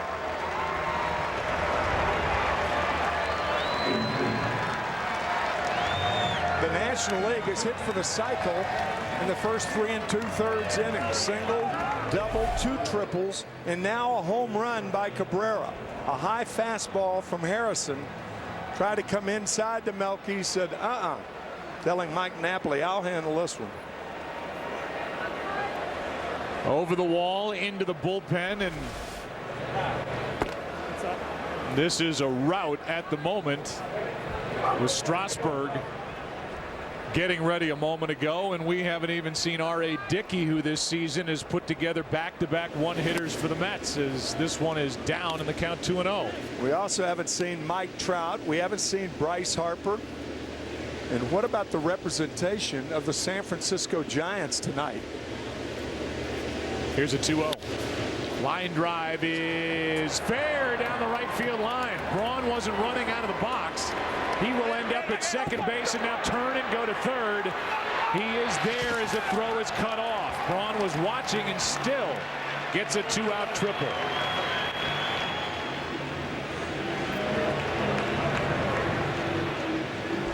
Here comes Mike Maddox for a visit after this, Tim. 3rd triple in this ball game. 1 by the American League, 2 by the National League. And we said that's where triples are born, in that corner. And so Mike Maddox, who is Matt Harrison's pitching coach. This is impressive, Joe. Hitting up and down the lineup. Holiday got the RBI, then the 2-run shot by Cabrera. Now Braun with a triple, and there's Melky Cabrera, who was a teammate of Robinson Cano, with his hand out, and Cano just let him pass on by. Yeah, Robbie telling us before the game that they talk all the time. Here's Joey Votto. He grounds to second, and Cano with the hand he didn't shake with Melky Cabrera throws out Votto. How about this? NL up after 3.5, 8-zip. As this game gets into the bottom of the 4th inning, David Wright takes over at third base for Pablo Sandoval. And on the mound is the guy who lights up a radar gun and has been, as advertised, Steven Strasburg. 128 strikeouts on the year. Not only that fastball, but that excellent curveball. Went to San Diego State and played for Tony Gwynn. First-time All-Star. 244 strikeouts in his first 34 starts. That's the most by an active pitcher. And when he came out, all anybody wanted to talk about was fastball, the stuff, the breaking ball. I thought, well, there's no way he can live up to all this hype. He's got the goods. 2-1. Matt Kemp is injured, not in the lineup for the National League, but he's been kind enough to wear a microphone for us tonight in this 8-0 game. That's down in the count 3-1. And Matt Kemp, who is close to coming back from his second hamstring injury.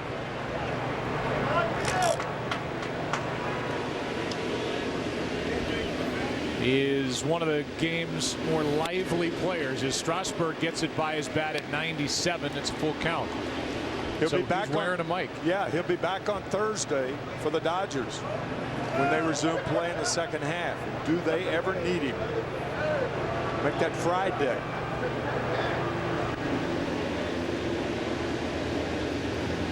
With the count of 3-2, Cano lines one up the middle, a base hit. Cano is on his 1 for 2. AL has its leadoff man on, and here's a little sample of Matt Kemp in the dugout. I'm telling you, everything he hits right now is a hit. Dang, San Francisco Giants show so far. Hey, you can hit. You can hit. He can flat out hit, as Josh Hamilton will be the hitter here. So can this guy. He's 0 for 1 and almost rode one out the opposite way his first time up. Leadoff man is on, and a rally hat. More than one for the American League, as it counts 1-1 on Josh Hamilton. C.J. Wilson and C.C. Sabathia, two guys that aren't participating in this game, are in the dugout trying to get their teammates, make Verlander turn his around. Here's a 1-1. Hard hit, should be a double play ball. For Kyle, steps and throws, 2 out. Can't hit it much harder, but the National League had Hamilton defense perfectly. 2 down. And Jose Bautista steps in. When players leave tonight's game, MLB is allowing the players to tweet from a room just off the clubhouses, and that one spins Bautista out of there. A breaking ball that stayed up and in. At the real Matt Kemp. He's the first player to ever tweet during the All-Star game because he's not in the game. There's a good tight breaking ball from Strasburg, and the count 1 ball 1 strike. So that was Kemp. This is David Price. David, who pitched 1 perfect inning, is in there, and experiencing the joys of social media. There's a fastball for strike 2. Told you he went to Vanderbilt. He could type too. Yeah, he's not a hunt and peck guy. Here's a 1-2. 97 from Strasburg, and there's been so much written about a supposed ceiling for innings for Strasburg this season. We talked to him about it yesterday, and he said if there is, I haven't been told about that. He's not discussed that with management at all. But the number you hear a lot, 160, 165 innings, and then because of his youth and his Tommy John surgery, the rumor is they'll shut him down. I'm sure Davey Johnson, the manager of Washington, would feel better if they had a double-digit lead. Here is a breaking ball that's inside for ball 4. A 2-out walk that puts Batista on. It brings in Prince Fielder, and it sends us down to Ken Rosenthal. Kenny? Well, Joe, it's not a rumor about Strasburg pitching 160 innings. The Nationals general manager Mike Rizzo has been absolutely adamant that he will not go beyond the limit that the Nationals have prescribed for him. So we'll just have to see when he gets to that point what the team does. Well, if that's the case, and Strasburg hasn't been told, that's odd to me. It is. It is. First pitch of ball to Prince Fielder, who flied to center his first time up. Yeah, and it would be odd also if by shutting him down, that would cost them the first time in postseason since the mid-30s. And does this inning count? Here's Braun back to his left with a leaping catch to end the inning. Ryan Braun took an extra base hit away from Prince Fielder. Up to get it. We played 4 in Kansas City, 8-0 National League. I'm going to Kansas. Have you seen Mike Trout? What about Bryce Harper?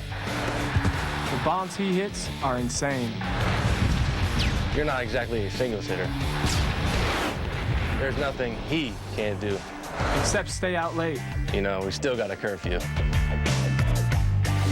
One is 19, one is 20. And the 19-year-old, who's the youngest position player in All-Star history, leads it off. He takes on Jared Weaver. Weaver, the veteran right-hander, and Bryce Harper, the 19-year-old, who has a violent swing when he is at the plate.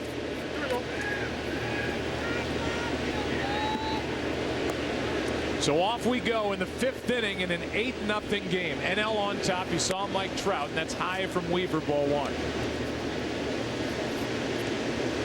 We talked about the shoes of Melky Cabrera earlier. How about the shoes on Bryce Harper?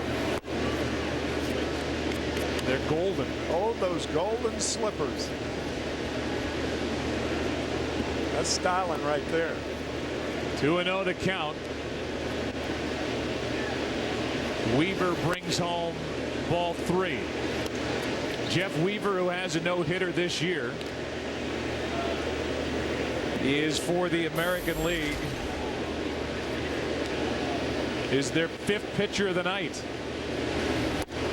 Fastball for a strike. Weaver no-hit Minnesota in May. You see the kind of stats he is putting up. He's done it year after year. There's that good hard swing by Bryce Harper, and the count is full 3-2.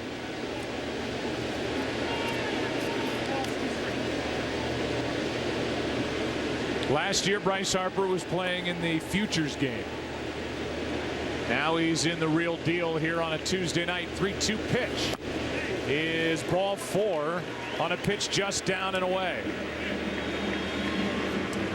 And we look at the new or next generation of stars in this All-Star game, and these are just a few. As you see, 26 first-time All-Stars and 19 are under the age of 26. You asked Bryce Harper the last question today, asking him what he had to improve on. He said, I'm gonna continue to take my walks. How many 19-year-olds know the strike zone like he does? Here's Posey reaching out and hitting one deep into left, back at the track. Hamilton tagging at first and going to second with good base running as Harper. He's there with 1 out.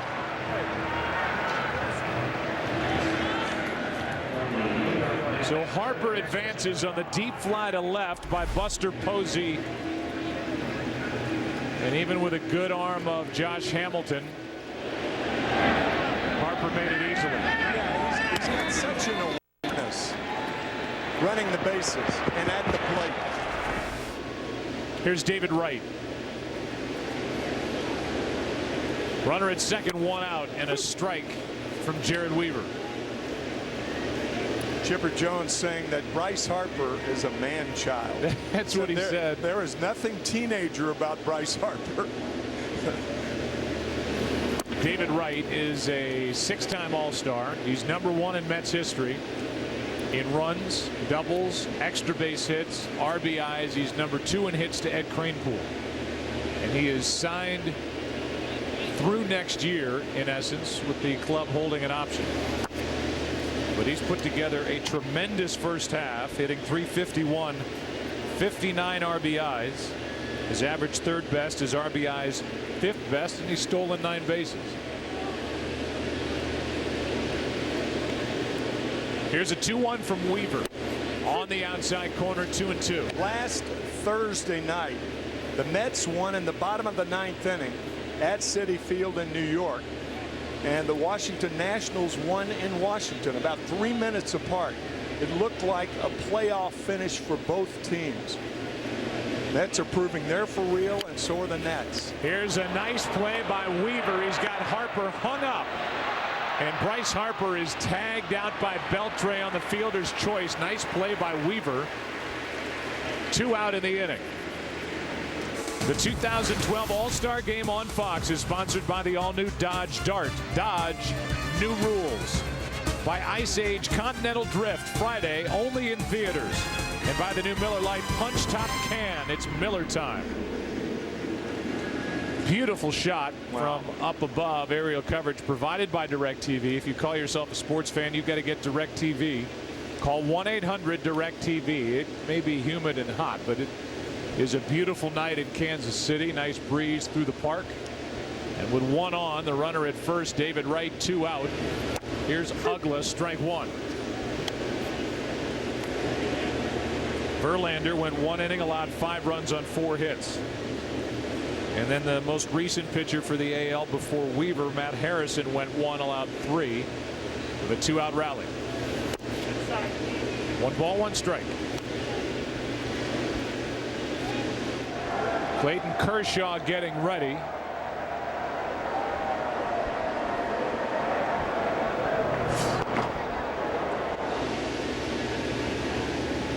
Here's a 1-1. Reaching for it, and a fly ball into left for Hamilton will end the inning. As Jared Weaver gets around the leadoff walk, halfway through an 83rd MLB All-Star Game, and the NL on top, 8-6. Well, if you want changes in an All-Star Game, you've come to the right place. David Freese takes over at first base. Jose Altuve of the Astros is at second base. Bryce Harper stays in the game. He plays in left field. Clayton Kershaw is now on the mound, but we're not finished with the changes. Here's Fakal. He's still in there, and he tests David Freese right away. Adrian Beltre grounds out to start the bottom of the 5th. Andrew McCutchen is in center field. Jay Bruce is in right. Buster Posey stays in the game behind the plate, and he is catching the left-hander and reigning Cy Young Award winner Clayton Kershaw. Leads the National League in innings pitched, and he deals with David Ortiz, who is 0 for 1. Strike 1. And now R.A. Dickey is throwing to who else? Carlos Ruiz, his catcher. Chooch. With that gigantic glove that R.A. Dickey brought with him from the Mets. That's the glove that Josh Tolley uses. And Mike Nickius, the second catcher for the Mets. It's a big glove, and it's broken in. He has 4 of them. And we just watched him drop one. Here's a pitch down and away, and the count 2-1. There's the difference. It's like something out of a circus. One's a 16-ounce or 16-inch circumference pizza. and the other is 12. Here's a 2-1, 2-2.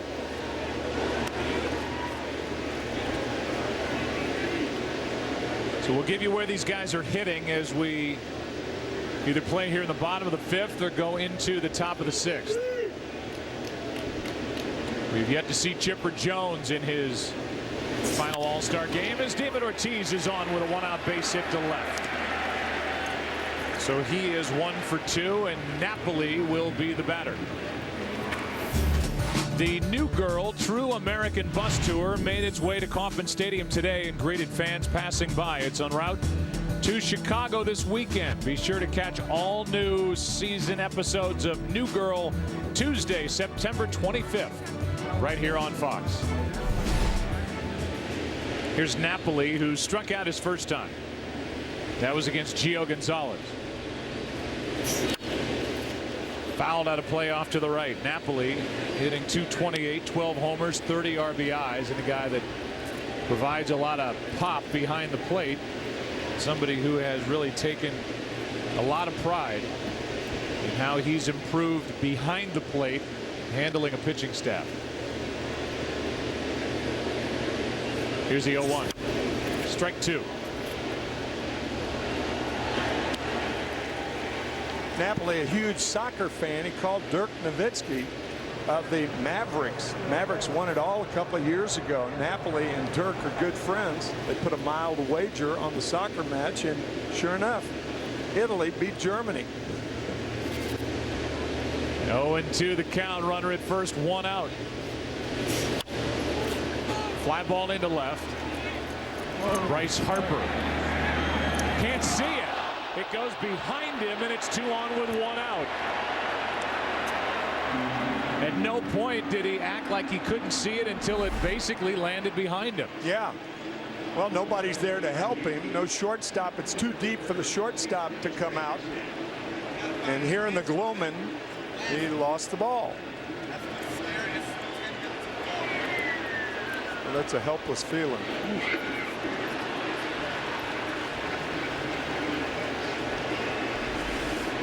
You don't know how close you are to it. It's got to be. I mean, you don't know where it's falling out of the sky. It fell behind him. Ortiz got to second on what should have been a routine out, but it just was hard to pick up with this clear blue sky as the sun is basically all the way down and set here in Kansas City, so he couldn't find it. He won't forget that, the 19-year-old first-time All-Star. And it goes as a hit for Napoli. Now Granderson does not swing on a pitch that misses up and in, 2-0.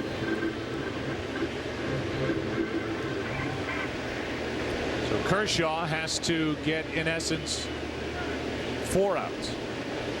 As he got the fly ball to left off the bat of Napoli in his first All-Star game.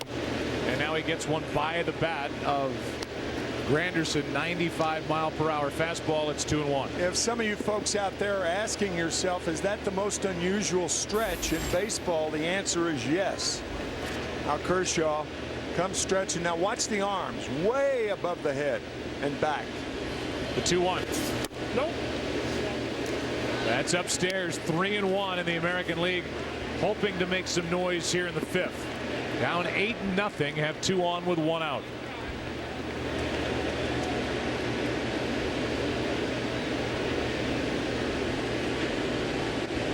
Here's a 3-1. Clunker hit on the infield for Kershaw. His only play to first. The runners advance. 2 out. And as Drupal Cabrera will be the batter, we'll give you our Lexus in-game box score for the American League. It's Jeter with a hit, Cano with a base hit, and then hits down at the bottom with Ortiz here in this 5th inning, followed by the one that dropped behind Bryce Harper off the bat of Napoli. Here's Asdrubal Cabrera batting for Derek Jeter.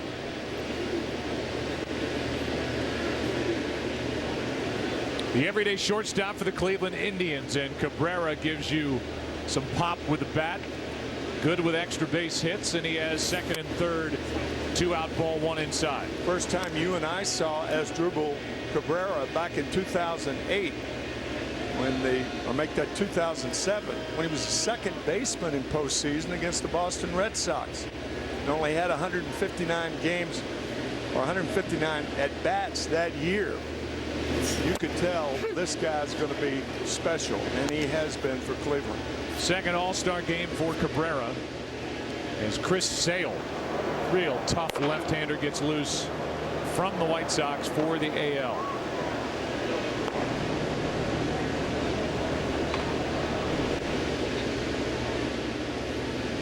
Here is a 1-1. That's low. Among Major League Baseball shortstops, Cabrera #1 in RBIs and extra base hits. And he could put the American League on the board as they trail by 8. Here's a 2-1. 3-1 on deck is Ian Kinsler.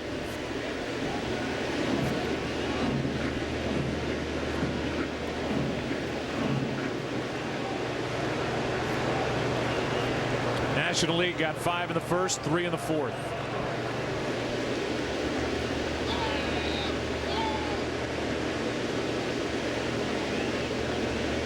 Kershaw's 3-1 pitch is down and away. That'll load him up.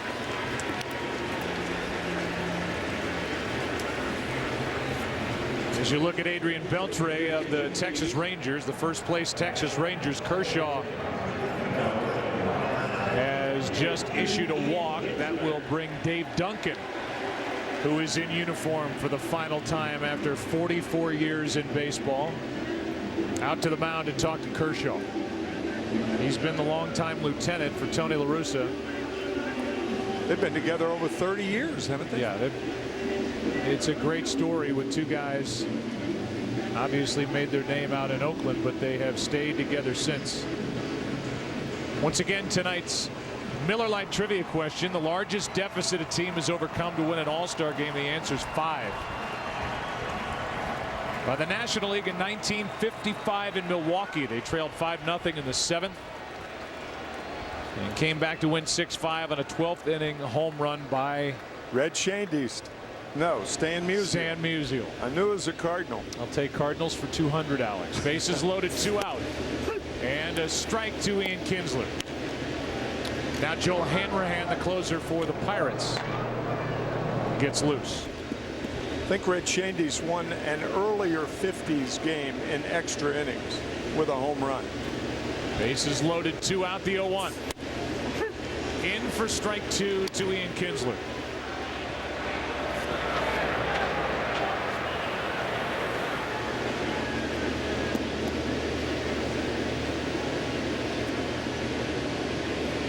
Kinsler with the bases loaded, 2 out, no balls, 2 strikes.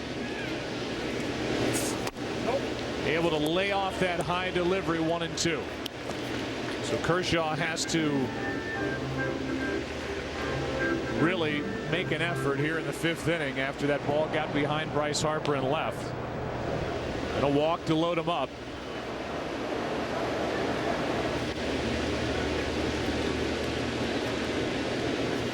The 1-2 is foul.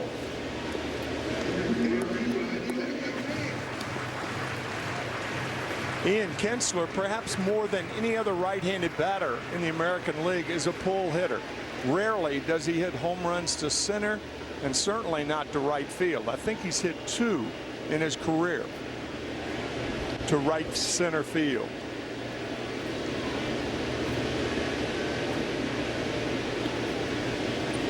Here is a 1-2. Just outside, 2-2. The 20-year-old Mike Trout has come into the on-deck circle for Ron Washington. If Kinsler does something here, we'll get to see Trout in the 5th.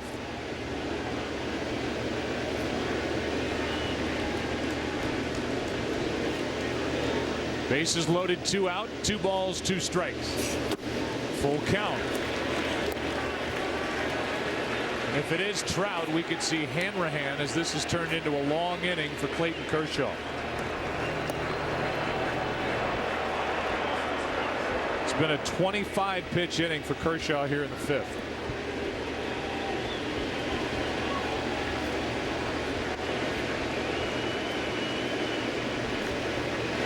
Runners go on a foul, and that almost caught Big Papi on its way down the line. Yeah, if you're on third base with Kinsler hitting, you have to be alive. David said, I'll get in fair territory, but you try to stay in foul territory, of course. Whoa. One of the game's most productive second baseman, Ian Kinsler, hoping to give the AL a shot here in the 5th inning. Runners go, and a fly ball into left. Does he see it? Harper is there, and the inning is over. A long inning, but no damage for the AL. What a night for the NL and the Giants in particular. The pitching of Kane, the hitting of Sandoval and Cabrera as the NL's up 8-0 after 5. Give me one. Here are the changes for the American League as we go into the 6th inning. Paul Konerko is in the game at first. As for Call, who started the game, shoots one into right center field, and Adam Jones is back to grab it, representing the Baltimore Orioles, 1 out. First pitch swinging against Chris Sale, the starter from the White Sox, and here comes Chipper Jones.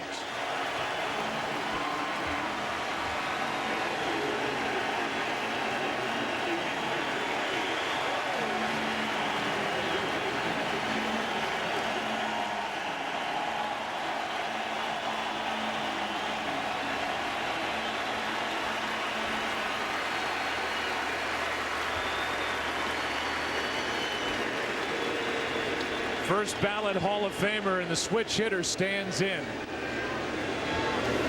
and goes after the first pitch. He's going to test Kinsler, and he's got a base hit. We saw Bryce Harper lose the ball in the air, and we saw Ian Kinsler, I think, lose the ball coming out of those white shirts. He breaks to his right first. That half step to the right prevents him from getting the ground ball, and Chipper Jones has a base hit. Chipper in his 19th season. It's his 8th All-Star game. He was the National League MVP in '99. Hit .364 in '08. It's his first time playing in this ballpark. The only one that's in existence where he has not played is in Miami. But the Braves will be there a couple more times. Let's listen.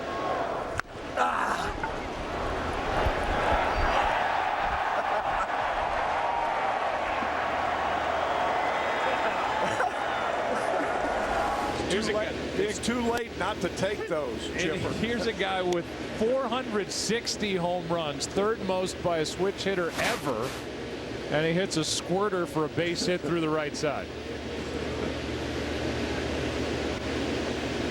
Andrew McCutchen at the plate, and you can see by that swing what this guy brings to the Pirates and what he's done in 2012. He is the biggest reason in their lineup that they're in first place in the NL Central. That's why he just signed a new contract similar to Jay Bruce's contract of the Cincinnati Reds.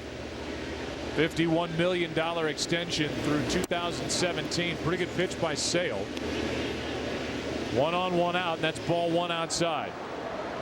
Second All-Star game for Andrew McCutchen. And his .362 average is the 3rd highest by a Pittsburgh Pirate at the All-Star break. Here's a line drive base hit into left. Over to cut it off is Trout. He bobbles it, but Jones stays at second, 2 on 1 out. Boy, you talk about somebody buggy whipping that high fastball right down the pipe, up in his eyes, turning on the fastball. Woof. That's some bat speed right there. The guy who didn't have a home run through the 7th of May. He's hit 18 since. That's the most in the National League over that stretch, and now Jay Bruce. First at bat for this left-handed hitting outfielder, the Cincinnati Reds. All that good young talent in Cincinnati as Bruce flies one into center. Back is the former shortstop, now all-star outfielder Adam Jones, and Chipper Jones isn't going anywhere. And he gets a smile out of Adam Jones. Here are the rest of the changes. Stuff moving fast as Drupal Cabrera takes over at short. Miguel Cabrera is in the game at third. There's young Mike Trout in the outfield and left. There's Adam Jones. What an impressive young guy he is. And then Mark Trumbo in right. Matt Wieters does the catching for Chris Sale, former reliever, now starter, now all-star, and he drops one into David Freese with 2 on, 2 out. He was the NLCS and the World Series MVP last October for St. Louis. And he deserved it. That's inside, 1 ball, 1 strike.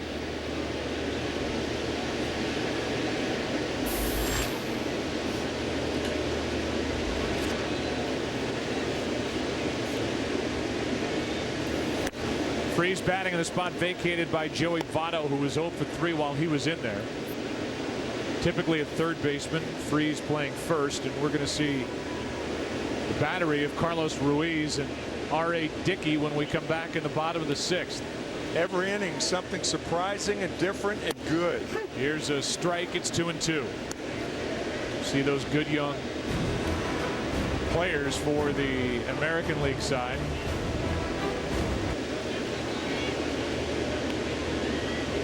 Trumbo and Trout.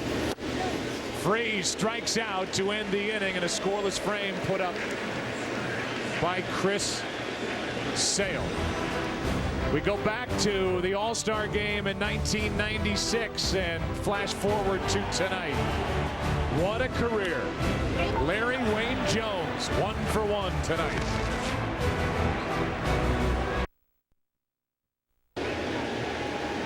Well, Carlos Ruiz, an all-star, and one of the most deserving all-stars here tonight, is in the game to catch a guy who many believed, including you, a pitcher, Tim, who could have started in R.A. Dickey, a 12-1 record, and it's going to be fun to watch Carlos Ruiz try and catch that knuckleball. Not starting tonight, as we said earlier, probably because Buster Posey started the game, but Ruiz looking forward to the challenge. Here's Trout with a base hit into center field, and Mike Trout, the 20-year-old, is on to start this bottom of the 6th inning. And you see that good compact swing, and he gets R.A. Dickey. The floater. Is there anything Mike Trout can't do? 2 pitches, first at bat in the All-Star game, base hit up the middle, off one of the hottest pitchers in the game. I think the answer may be no, not on a baseball field. No. I mean, he can do it all. Oh, and here's his teammate who did a lot of the same things last year, Mark Trumbo, who led the Angels in home runs and RBIs in 2011, now an all-star.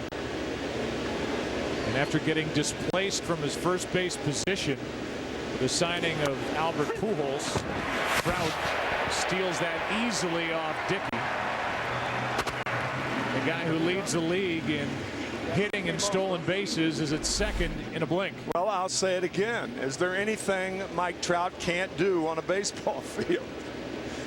Gets in the game, singles on his second hit, steals on the first pitch. 1 ball, 1 strike. Make that the second pitch. So R.A. Dickey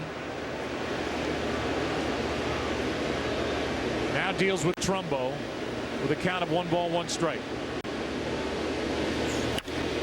That's slapped at and fouled down the right field line. You know, I started to say, well, it's easy to run against R.A. Dickey because he's a knuckleballer. That's the first stolen base against R.A. Dickey this season. Amazing. And a credit to both catchers with the New York Mets. Mike Nickias is the backup to Josh Tolley.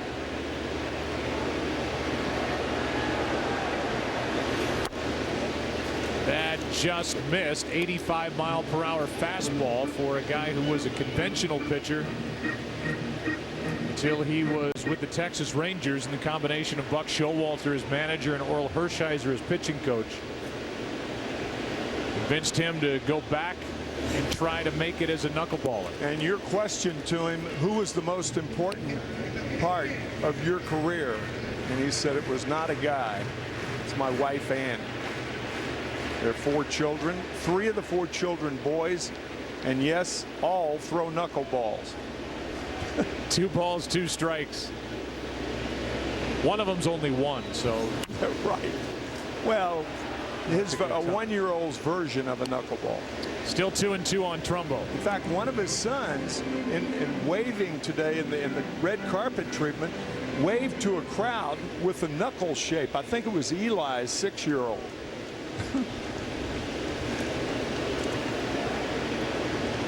What a story. He gets a strikeout of Trumbo. 1 on, 1 out, and the guy at second base is Mike Trout.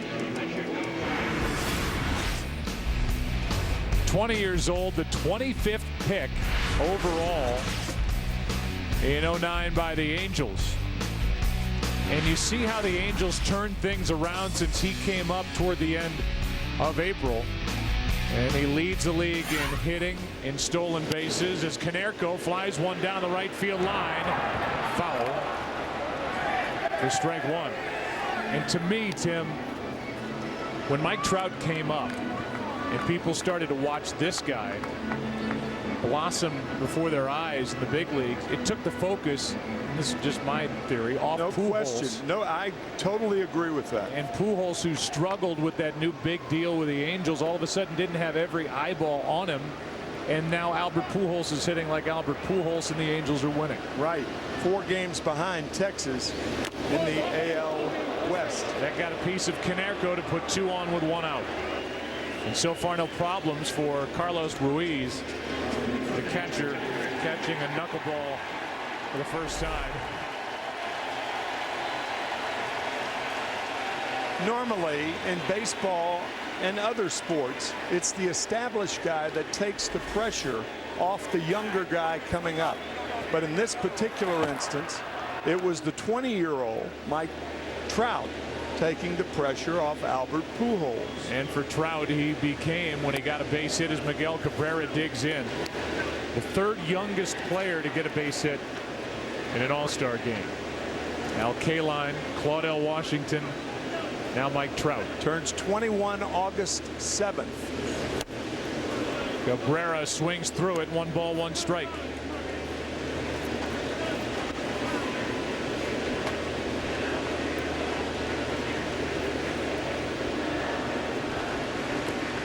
Miguel Cabrera fouls it back. Where would you rank Miguel Cabrera with his bat and what he does on an everyday basis? A guy who's not even 30 yet, playing for the Detroit Tigers. I think conservatively you can say he's in the top 5 in baseball. And nobody would disagree with you if you said he was the top 3. Grounds a double play ball to Furcal. He's been busy tonight. Altuve in the middle in the double play. Ends the inning, and the crowd's upset because Billy Butler of the Royals was in the on-deck circle, and they won't see him yet. Let's go to the 7th. Back after this from your local Fox station.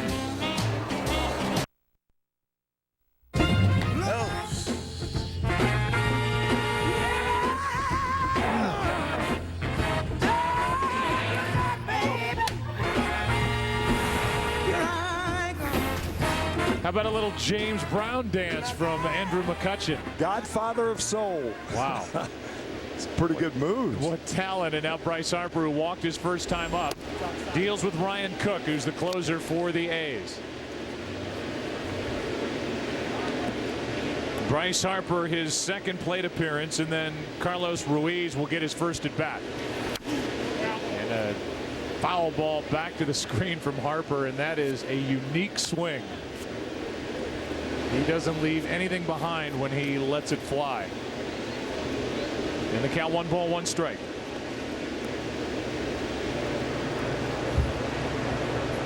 Ryan Cook wasn't even guaranteed a spot on the A's pitching staff when he got to spring training, and now for a guy that never really used to work the 8th and 9th innings, he's the closer for the A's. He's done a great job, and he's an all-star. Trying to make the team in the spring and on the all-star team in July.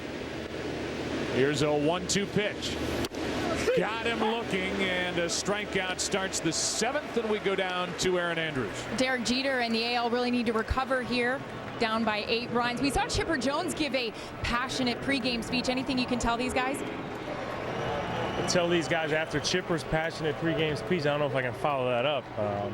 Chipper, I'm glad I had an opportunity to come to see Chipper's last All-Star game. What he's done for the game it goes without saying. Another storyline, these young kids tonight. And for you, it's one thing to have very young children idolize you in the way you perform. But what is it like having one of the youngest and most exciting players in Mike Trout say he wants to come here and meet Mr. Derek Jeter?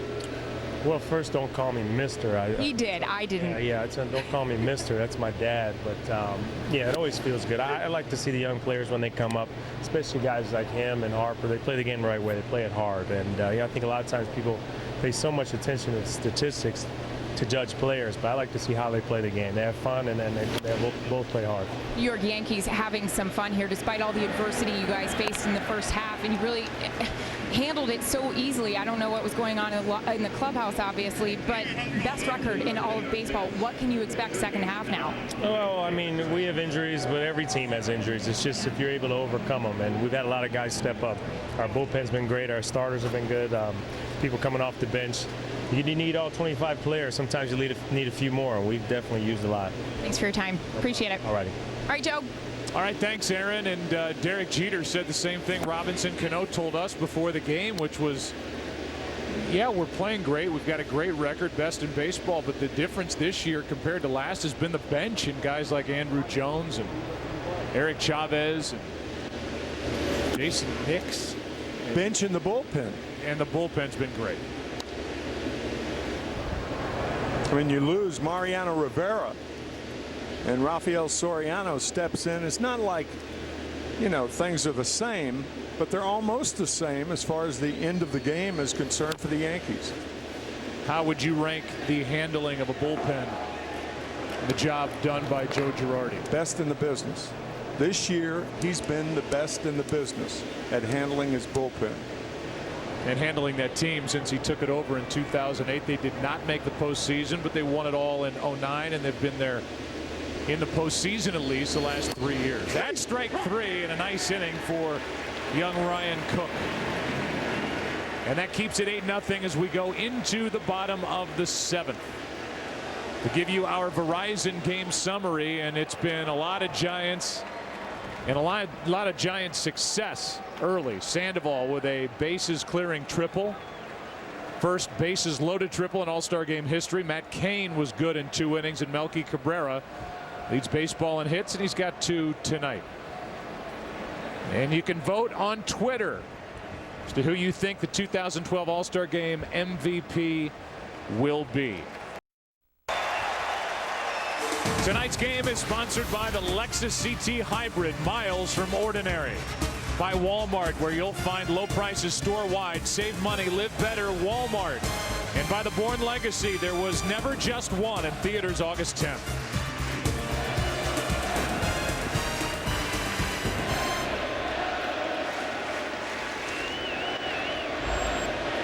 A Billy Butler chant for the hometowner, the Kansas City Royal. Billy Butler batting for David Ortiz. Brian LaHare from the Chicago Cubs in the game at first base. And the left-hander Cole Hamels, who's 10-4 from the Phillies, pulls the string and has Butler in the hole 0-2. Cole Hamels with one of the best changeups in the game. Another free agent to be. Yeah, pretty impressive the way the crowd continues to bring back Billy Butler. Marvelous. Here's the 0-2. Just got a piece. You said it during the break, just the way these fans have had fun. Really from the beginning, they've been into the action, and they have had fun during the breaks.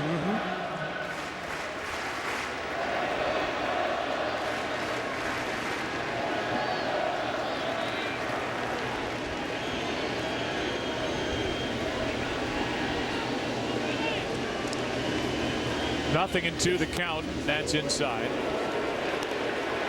These fans dying for winning baseball here in Kansas City, and it seems like they're getting there. It's been a while since 1985 when they won it all. But they have a good young nucleus.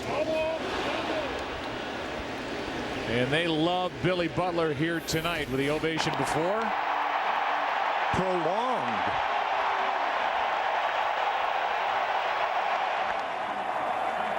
And then when he came to the plate.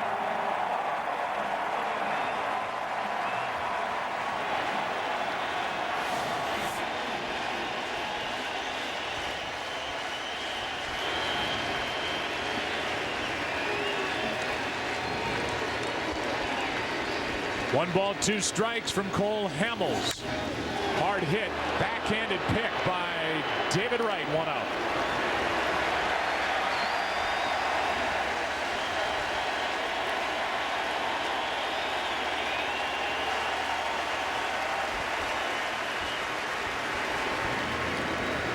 Ball hit sharply by Butler. He's the first out, and Matt Wieters. Switch hitting catcher for the Baltimore Orioles, who's done a good job with that staff.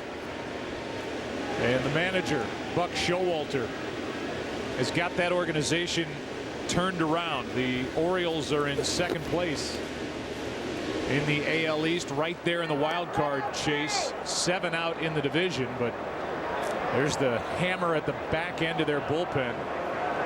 Jim Johnson, who throws to Wieters and closes out wins for the Orioles. The 1-0. 1 ball, 1 strike. Talk to Adam Jones, who's the center fielder and who is on deck right now from the Orioles for the American League. He said it's so good to be here with teammates, and it's time that we've started to turn that thing around in Baltimore. And he's tired of hearing about the 90s and how Camden Yards was such a tough ticket. He said it's a younger demographic, and we've got them coming out. The series they had against the Nationals, he said, was one of the most fun series he's been a part of. Wieters flies one into left. Back is Harper. 2 out. We'll go down to Ken Rosenthal with R.A. Dickey. Thanks, Joe. R.A., you came in relief. How tough was it waiting for your chance? It was tough. You know, I felt like I wanted to get up and start throwing every inning down there. You know, it's a whole different dynamic coming out of the pen, and especially this is the first time I've done it in quite some time. But, you know, Chooch did a great job back there, and I threw some pretty good ones to him, and it all worked out. 2006, you become a knuckleballer. Your first start, you give up 6 home runs. You bounce from team to team. You think about quitting the game. What did it mean for you to stand on that mound tonight as an all-star? It's just, I don't know if I got the words, you know, but it's a great honor, not just for me, but for everybody that's poured into me and loved me well, and it's just a nice night. All right, thank you very much. You're welcome. Joe, back to you. It's been fun getting to know R.A. Dickey over the last couple of years, and he told us, Tim, before the game, yeah, he was upset that he didn't get a chance to start tonight, and he was upset for Mets fans who have been in this with him, that they wouldn't get a chance to see one of their own start this 83rd All-Star game. That said, he was happy for Matt Cain. He didn't complain openly about it. Tony La Russa was able to start Cain, go to Dickey, and it's been a shutout so far, allowing just 5 hits as a group. Here's a 1-2. To the right side, Lahair backs up. This is going to be a race, and Hamels wins the race to the bag. We go to the 8th. Nationally coming to the plate, having fun tonight. Up 8-0.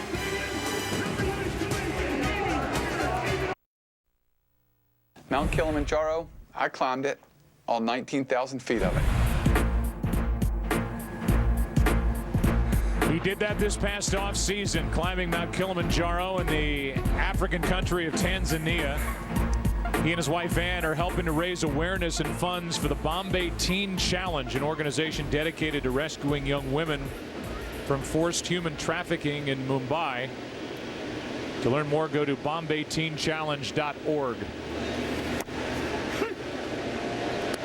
And so R.A. Dickey pitched his scoreless inning. Cole Hamels threw a scoreless inning. And now Jim Johnson, the closer for the Orioles, will try to do the same as he deals with Jose Altuve, all 5 foot 5 inches of second baseman for the Houston Astros. Breaking ball is a strike in the count 1-2. 5 foot 5 inches is exactly 1 inch taller than a legend with the Kansas City Royals, Freddie Patek, right, who was 5'4". But this guy, he may be plays bigger. Yeah, I was going to say maybe vertically challenged, I guess, in these politically correct times. But he's got shoulders. He's put together, and he's got pop in his bat. Yep. He chops this one off the plate. Tough play for Kinsler. And got him at first base for the first out of the inning. And I'll be anxious to see the replay of that. Mauer into the game at first base, and Kinsler got him. And this was close. Kinsler had to wait for the ball to come down. Yeah, he could have beaten it. No argument from Altuve. No.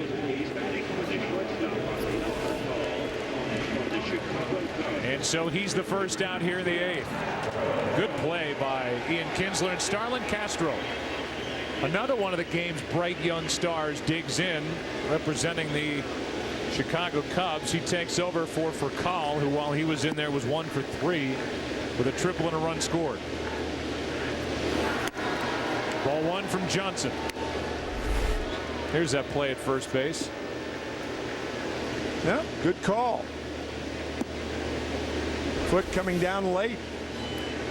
Castro in his 3rd season. It's his 2nd All-Star game, and he flies one into right center field. Adam Jones comes in to make the play. 2 out. Tonight's aerial coverage provided by DirecTV. If you call yourself a sports fan, you got to get DirecTV. Call 1-800-DirecTV. Now Michael Bourne will come off the bench and bat. Chipper Jones was in this spot, so he will end his All-Star career with a base hit. He bounced one through the right side, and now Bourne, his teammate, foul tips it for strike 1.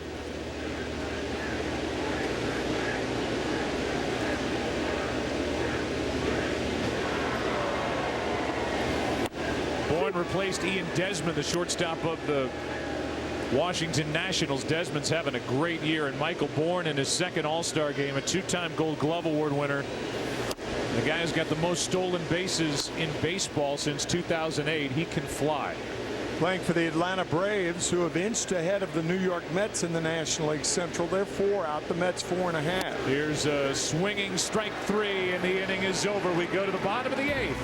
AL will bat, trailing the National League by 8.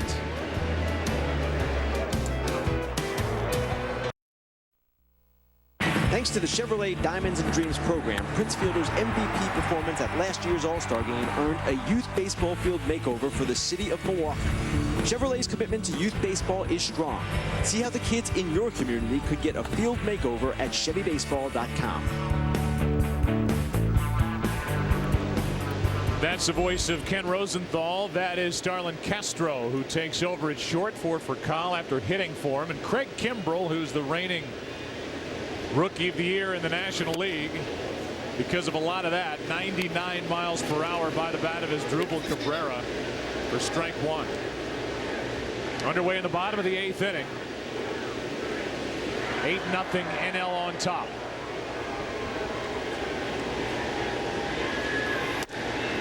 You can see the ball just jump out of the hand of Kimbrell.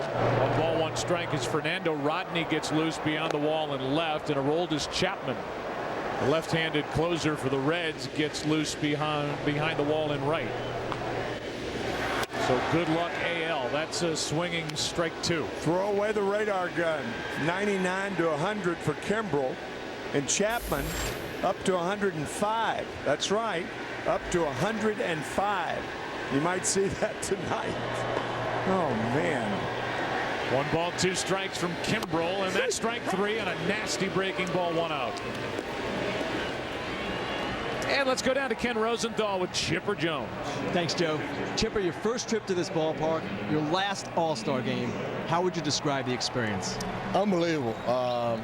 I truly regret not been given the opportunity not to play here before. This is a beautiful venue to play a baseball game in, and I'm just happy that I got a chance to come here one time before I retired. Has this been more fun or more emotional for you? Definitely more fun. I haven't even let it sink in that it's my last. I've just been trying to enjoy my teammates while I'm here and just trying to soak it all up and have a good time with my family and the guys who made the All-Star team.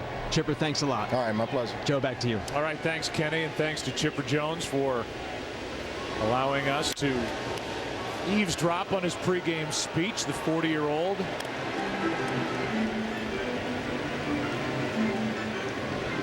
And now he can just sit with the rest of us and watch the last inning and a half unfold. Kinsler at the plate. He is 0 for 1. He flied to left his first time up. Manager's trying to get everybody in the ball game, and that's strikeout number 2. And I don't know how you catch up to Craig Kimbrell. You don't. Not up there. And now I think we're going to see perhaps Chapman. So La Russa goes to the mound. Aroldis Chapman is coming into the ball game with Mike Trout coming up here in the 8th. Tonight's game is sponsored by Ford and Random Acts of Fusion. Get into the act at randomactsoffusion.com. By Gatorade. Gatorade knows it all begins within. Win from within. And by Share Everything. It's the plan that revolves around you, only from Verizon. Arrowhead in the background where the Kansas City Chiefs play, and we've seen those three together a lot. Ron Renicky, manager of the Brewers, Terry Collins, the manager of the Mets, and Tony La Russa. He's been calling on them a lot, and now Aroldis Chapman, who has been unhittable during stretches this year, hits 100 on the radar gun with his first pitch as he deals with Mike Trout, who singled into center his first time up against R.A. Dickey. Chapman did not allow an earned run his first 29 innings.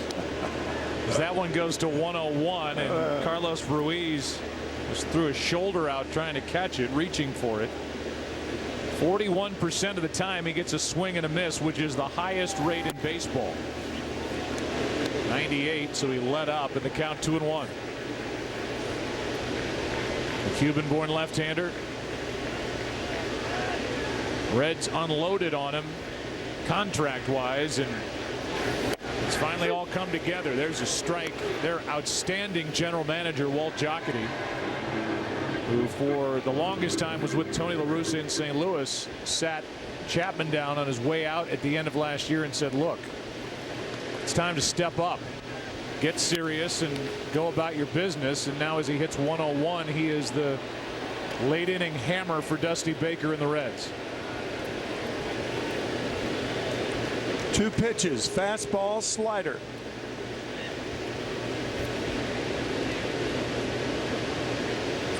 Trout 1 for 1 tonight. The 2-2 pitch is high, full count. If Trout gets on, it will be Trumbo. And at this point now, La Russa is just trying to get guys into the game, not worried about the matchup, left-hander, right-hander, whatever. Full count pitch is high, a 2-out walk.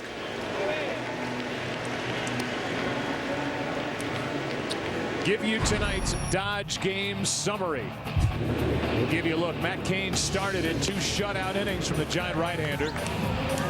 The Giants were all over the place early. Bases clearing triple by Sandoval. A 2-run shot by Melky Cabrera.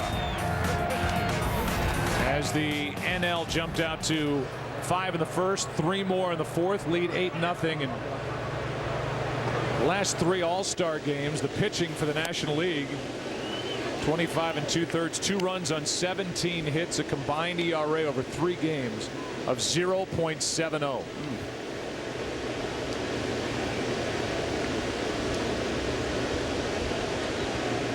The batter is Trumbo with Trout on at first. They give Trout second base, so he takes it. Meanwhile, the AL won the first 7 All-Star games that determined home field advantage in the World Series. That started in '03. The National League trying to win for the 3rd straight time to secure home field advantage in the upcoming World Series. Just so you know, since they instituted that in the All-Star game, as Trumbo takes a strike, it's 2-1. Teams with a home field advantage have won the World Series 6 of 9 times, including the last 3.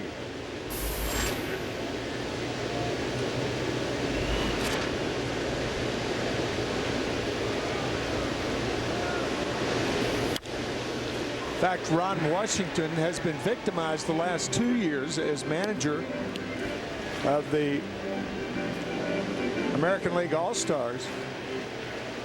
National League home field advantage in 2010 and 11. 10 against the Giants, and then last year against the Cardinals. Year before that, it was the Yankees winning it all, and that's a swinging strike. And that ends the inning. That sends us into the 9th. As Wanda Jackson takes us to break, we go to the 9th. I'm going to Kansas City, here I come. Got some crazy little fellas that I'm gonna get me one. Tonight's aerial coverage is provided by DirecTV. If you call yourself a sports fan, you've got to get DirecTV. Call 1-800-DirecTV. We're into the 9th inning now, and Elvis Andrus takes over at 3rd base with Asdrubal Cabrera to his left, and with the hat cocked a little sideways, and that's his trademark. Fernando Rodney takes over on the mound for the American League, and he's been lights out for the Tampa Bay Rays in 2012. It's finally his job to be the closer and be the back end guy of the bullpen. And he's taken that opportunity and run. Has a great fastball, great changeup, and he deals up and away to McCutchen. That just missed in the count, 2-0. Andrus singled his first time up as a left-hander. Young Wade Miley gets loose for the NL. Here's a 2-0. Chop foul, 2-1. With that hat cocked like Rodney wears it, it looks like the hat, and really his face is facing the on-deck circle. Got to be disconcerting to a hitter. Here's a 2-1. Changed up on him, the count 2-2. The National League has used every position player available to Tony La Russa tonight. The American League is getting close, with Adam Dunn still left, but we'll probably see him before the end of the night. Here's a chopper to 3rd. Waiting on it is Andrus, and he gets the out. What a good play by Elvis Andrus, the shortstop for the Rangers. Shorter throw, and he made a nice play to get the speedy Andrew McCutchen. Yeah, I was thinking that's a shortstop's arm at 3rd base, and he needed every bit of it to get McCutchen. Good play. That will bring in Jay Bruce, who's 0 for 1, with LaHair on deck.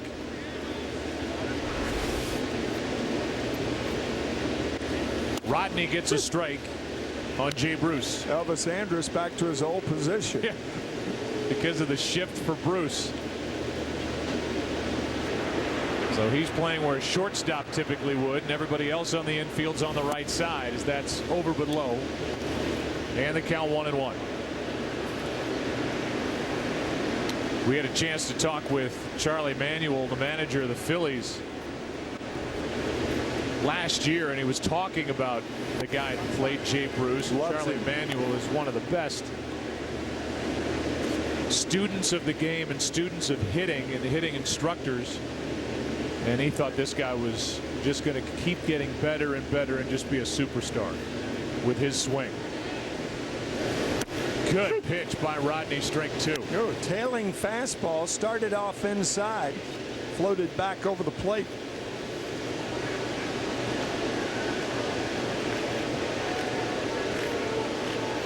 Manuel saying Jay Bruce doesn't know how good he could be, as he slashes it foul into the seats. And despite the score, This ballpark is still packed. They have had fun here in Kansas City, and I'll tell you, the city rolled out the red carpet for everybody coming here, and it's been a great event. Outstanding job. And the people in law enforcement could not have done a better job. That's Kinsler coming in from shallow right. 2 down with the bases empty. Brian LaHare will walk to the plate. Our Twitter poll results. Who do you think is the 2012 All-Star Game MVP? Your votes, the majority of them went to Melky Cabrera. We'll see if you're right. Here's Brian LaHare. Great story, and a guy who has been very dramatic for the Chicago Cubs this season, hitting the home run ball. He grounds to the shortstop as Drupal Cabrera. Tough hop, made a tough play look easy. How about that? Let's go to the bottom of the 9th inning in Kansas City, Missouri. 8-0 as the NL takes the field, trying to win their 3rd straight. Excuse me, do you know the way to Kansas City? Glad you're with us at the 83rd Major League Baseball All-Star Game in Kansas City, Missouri. City of fountains, and you can find plenty of them here at Kauffman Stadium. Beautiful scene for a ball game, and Wade Miley, the rookie left-hander from the Arizona Diamondbacks, takes over. He started the season in the bullpen, made 3 relief appearances, then took over in the rotation the 23rd of April. He struggled his last 2 starts. Prior to that, he was lights out. Joe Mauer first up,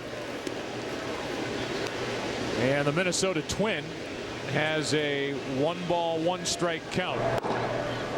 Joel Hanrahan and Jonathan Papelbon getting loose for the NL out in their pen, as that strike 2 poured in 93 from Miley on Mauer, a 3-time batting champ, and he's in the hunt for that again. 3-time Gold Glove Award winner and a .324 career hitter. 1-2.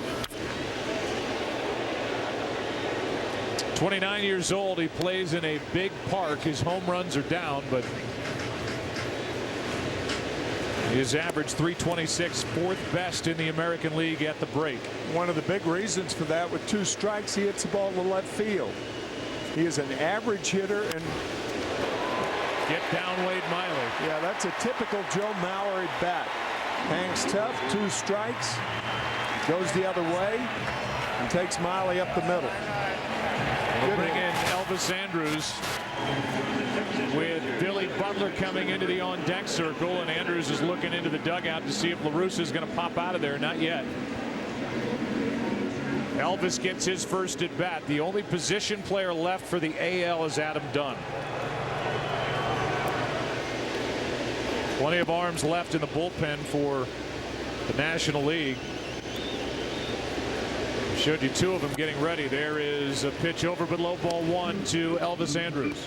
And Adam Dunn is the guy left, the only position player on either side not to get into the ball game yet. Here's a 1-0. 2-0. So much talk about ballot box stuffing and voting so much on the internet for the San Francisco Giants and their fans. I think they knew what they were talking about. I do too. Here's Andrus with a fly ball down the right field line, foul. And you can look at that man, and the guy who started the game, Pablo Sandoval, on the left, had a bases clearing 3-run triple in the first. Melky Cabrera, 2 hits, including a 2-run shot, batting right-handed. And then Matt Cain, the starter for the Giants, got the nod from La Russa, made him look good with 2 shutout innings, 1 hit, 1 strikeout.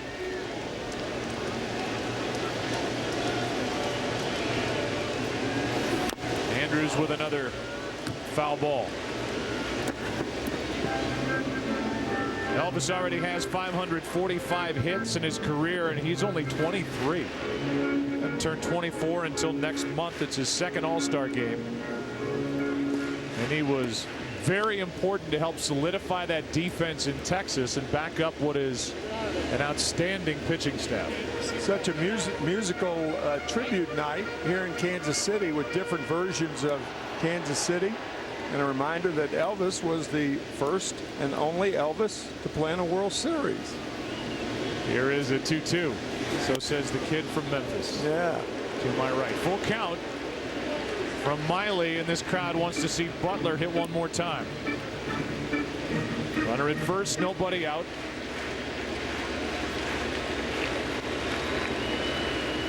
Wade Miley's 3-2 pitch. Might be two. Weird hop out at second, and then no chance. Force out at second base, and Terry Collins is going to come out and make a pitching change. That ovation is not for Terry Collins. Although Mets fans would stand and applaud his job this season with the New York Mets. The manager of the Mets takes the ball from Miley. Runner at first, one out. Butler will be the hitter. Hanrahan of the Pirates coming into pitch.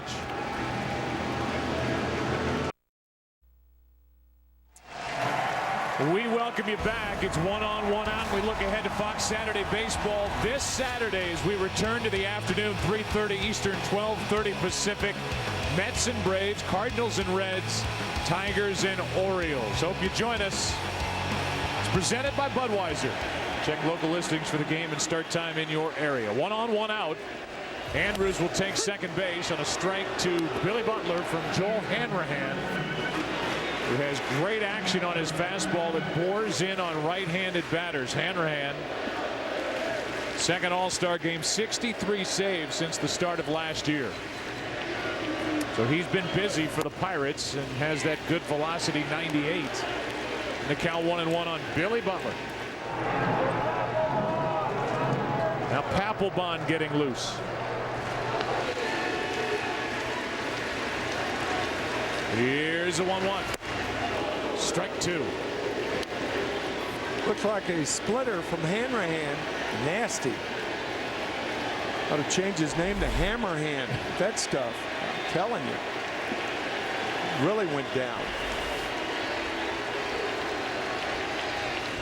Here's a 1-2. Breaking ball foul.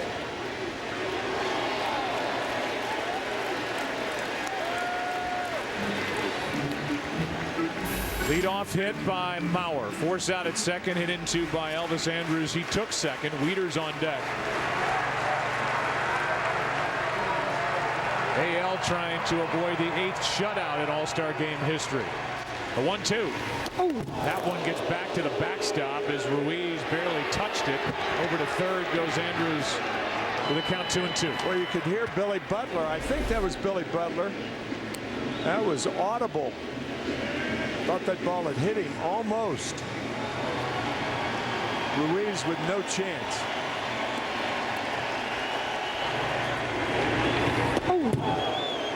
He needed that bigger glove to catch that. Wild pitch. Runner at third. One out. 2-2. That gets back to the backstop. It comes right back to Ruiz. And Andrews would have run into an out. And Hanrahan's all pumped up, trying to get the second out here in the ninth. Maintain the shutout.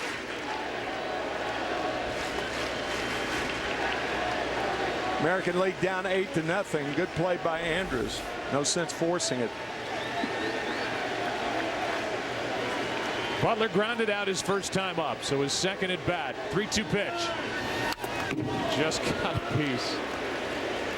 Talk about electric stuff. That's a new term in baseball. That's what Hanrahan is showing tonight. My gosh. We've seen Chapman. We've seen Kimbrel.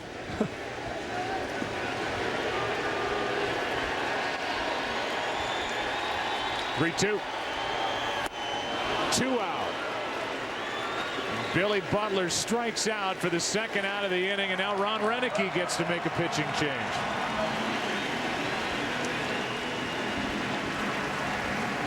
And Papelbon will be called on to get the final out of the night. So we're seeing them all. Here's another guy with electric stuff. Papelbon, 2 out in the ninth. NL up by 8. Jonathan Papelbon, who is the Red Sox all-time saves leader, has been everything the Phillies hoped they were getting when they signed him to a free agent deal, a 4-year deal in the offseason. The problem has been getting the ball to him with the lead.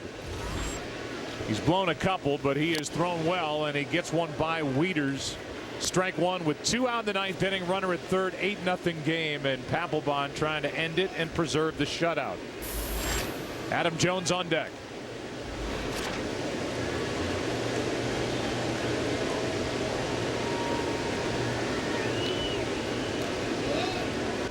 Here comes the 0-1 from the Philly right-hander. Up and away, a ball and a strike. Jonathan Papelbon was pitching for the Red Sox when he was elected to the All-Star team in 2009 and became the winning pitcher for the American League. Phillies have won the NL East 5 straight years. The 1-1 pitch is hit off the end of the bat into right, should end it. That's Jake Bruce, and that's the National League winning at 8-0 here in Kansas City. It is a shutout, and Papelbon gets the final out of the night. Representing the Phillies with Carlos Ruiz, his catcher, Chipper Jones saying an all-star farewell. His second half will open up here shortly for the Atlanta Braves in a fight in the NL East. There's the winner, Matt Cain. The loser, Justin Verlander, with a 5-run first inning in a 2-hour 59-minute game, and the National League has won 3 straight. A thoroughly efficient game for the San Francisco Giant contingent representing the Bay Area in this all-star game. Sandoval got the first big hit of the night in support of Matt Cain with a 3-run triple.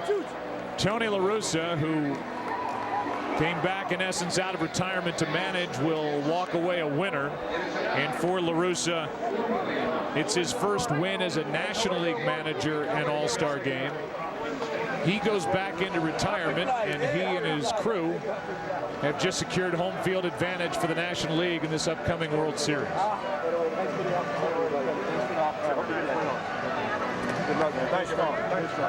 Hey, good luck. Hang in there. You're good. So good lucks from Tony La Russa. Let's go down to the field and Aaron Andrews. Joe, thanks so much. Pablo Sandoval joining me right now. 3-run scoring triple, and you got a big smile on your face because it's your first triple of the season.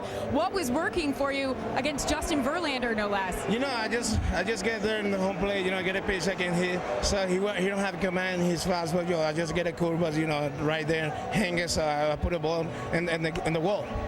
There was a lot of talk heading into this game. Maybe David Wright should get the start at third base. You made it look like you didn't have any pressure on yourself here in this game. But what was your mindset coming in? You know, when I came here, you know, I just want to put, you know, the situation, you know, the fans vote for me. So I just want to do my job up there, you know, showing the fans they made the right choice. So I just made the job easy. Joe Buck said San Francisco Giants fans knew what they were doing, stuffing those ballots. Thanks so much. Congratulations. Thank you. All right, Joe, back to you. All right, Aaron, thank you, and congratulations to Pablo Sandoval, to Melky Cabrera, to Matt Cain in the National League. They've won 3 straight. We've got much more to come from Kansas City as we continue after this 8-0 win for the National League. Back after this.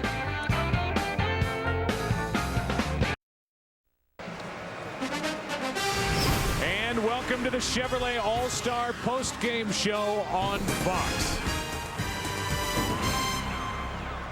8-0 win for the National League. And the winning manager, Tony La Russa, standing by with Ken Rosenthal. Tony, your last All-Star game, your last game, period. You told us before the game you would only enjoy it if it was a blowout in the late innings. You'd only think about yourself then. So, what was going through your mind in the late innings? Kind of like the way we finished the year, so lucky that it all is falling into place. I was telling Terry and Ron and some of our guys, you know, you just don't, big game like this, you just don't get that 8-run lead late where you really think we're going to win this thing. So it's just lucky, like I've been 30 years. How much fun was it for you to manage Bryce Harper in his first All-Star game and Chipper Jones in his last? Well, that's a good extreme because I have tremendous excitement and anticipation about what Bryce can be. Tremendous respect for what Chipper is. But I'll tell you, this whole team from the first day of the workouts, I mean, I had a great time with, and so did our staff, with everybody on the roster. And Tony, you've been retired since the end of last season, but you got one more taste of it tonight. How much do you miss the competition? Well, I like, grew up having a score at the end of 9, so I like the competition, but believe me, I don't want any more dugouts. So this worked out good, and Katie Feeney was all over me because we were 0-2. Now we can say we're 1-2. Finally got a National League win. You retire a winner. Tony, thank you. Thank you. Congratulations to Tony La Russa. Thanks, Ken. Let's go down to the field and Matt Vasgersian. Joe, thanks. Joining me for the presentation of the Arch Award Trophy for the Ted Williams Most Valuable Player presented by Chevrolet, Commissioner Bud Selig, the Vice President of Global Marketing for Chevrolet, Chris Perry. Commissioner, take it away. Thank you, Matt. Congratulations, Melky. You're winning the Ted Williams MVP Award for your terrific performance tonight. It's the largest margin the National League has ever won by, and 2 for 3 with a home run and 2 runs batted in. And congratulations, and thank you, Chevrolet. And here's the award, and you've had quite a night. Chris has something to give to you as well. Chris. Melky, it's a pleasure to be here, and Chevrolet is a proud sponsor of baseball at all levels. In fact, over 1,800 of our dealers across the country support youth baseball in their local communities to the benefit of over 3 million children. And in honor of your great performance tonight, we want to do a home field makeover for a youth baseball field in your hometown. And for your personal accomplishment, there it is. I'm proud to give you the keys to a brand new 2013 Camaro convertible ZL1. Enjoy it. Melky, congratulations. Tell everybody, who do we have here with you today, by the way? Who are these lovely ladies? And thank you, the fans, my family, and the opportunity for the All-Star here. I like it here and surprise for MVP, but thank you, the fans. And who is this? We got Mom here. Who else is here with you? Thank you. Thank you. Thank you. And thank you, my mom, my grandmother, and my family here. And a surprise for me, the MVP, but thank you, everybody, the fans. Melky, the last time the All-Star game was here in Kansas City, 1973, you weren't even born. A Giant was the MVP. Here we are nearly 40 years later. Another Giant is the MVP. Do you have a message for the fans of San Francisco who seem to enjoy when this event comes to the Midwest? Yeah, and the fans, Kansas City, and San Francisco, everybody, thank you, the fans. A very happy MVP, Joe Buck, as we send it back to you upstairs. All right, Matt, congratulations to Melky Cabrera. They call him the Milkman, and he definitely delivered here in this All-Star game.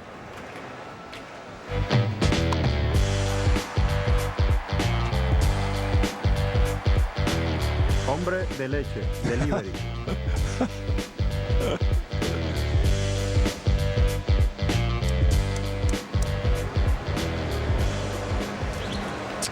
Well, there is much more to come from Kansas City, including 2012's 2 Minutes of Thrills. How many of those plays do you think were made by tonight's All-Stars, Bryce Harper? That's a clown question, bro.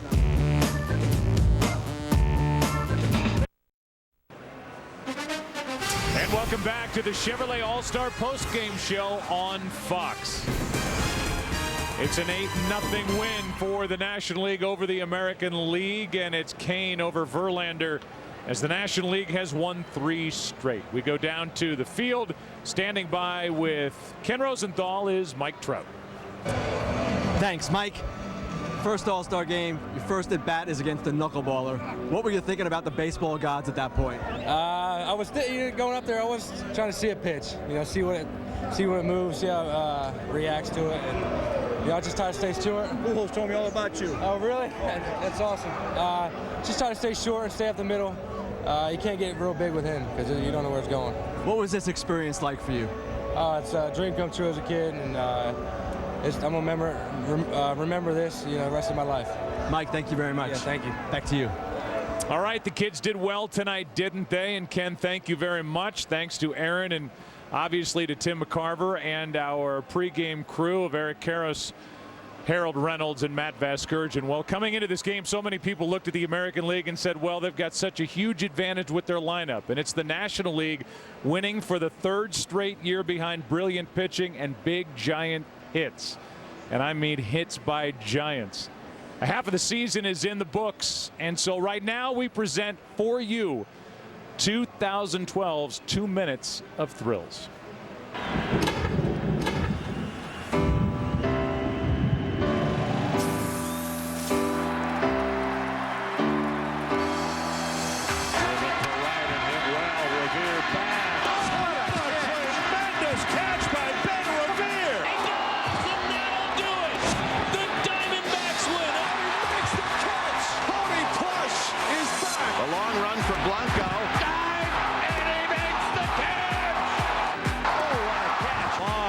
Play by Justin Sellers. Mike Trout with another spectacular grab.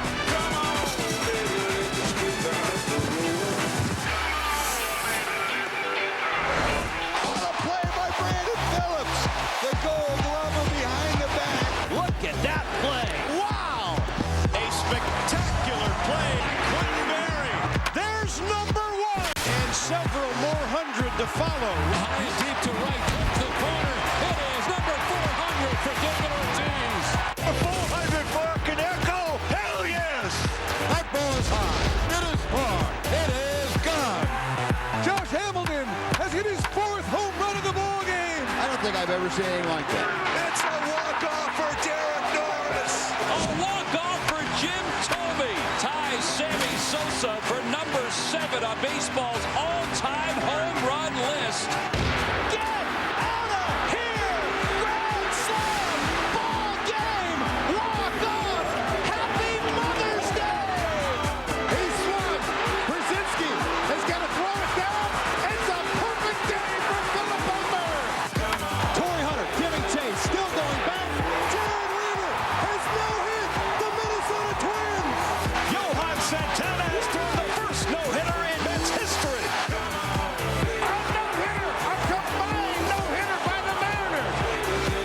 On the ground, Arias from deep third. Got him! And that's a perfect game. It was a heck of a first half, wasn't it? 5 no-hitters, 2 perfect games, a half to go, and great races all around Major League Baseball. There's your final from tonight. 8-0, the NL wins it. They've won 3 straight. Matt Cain the winner. And the hitting stars were San Francisco Giants with the big swings. 2-run shot by Melky Cabrera and a 3-run triple by Pablo Sandoval. So now we focus on the second half, and this Saturday MLB on Fox has a big NL East matchup where the Mets meet the Braves. Other action includes the Cardinals, Reds, Tigers, and Orioles. Coverage starts at 3:30 Eastern, 12:30 Pacific. Coming up next, except on the West Coast, it's your late local news. For more information on tonight's game and the latest in Major League Baseball news, log on to foxsports.com on MSN, the world's favorite sports site. For Tim McCarver and the rest of our crew, Joe Buck saying so long from Kansas City. You've been watching Fox Sports, home of the 2012 NLCS and the World Series. Until next year at Citi Field in New York, so long. Some nights I stay up, cashing in my bad luck. Some nights I call it a draw.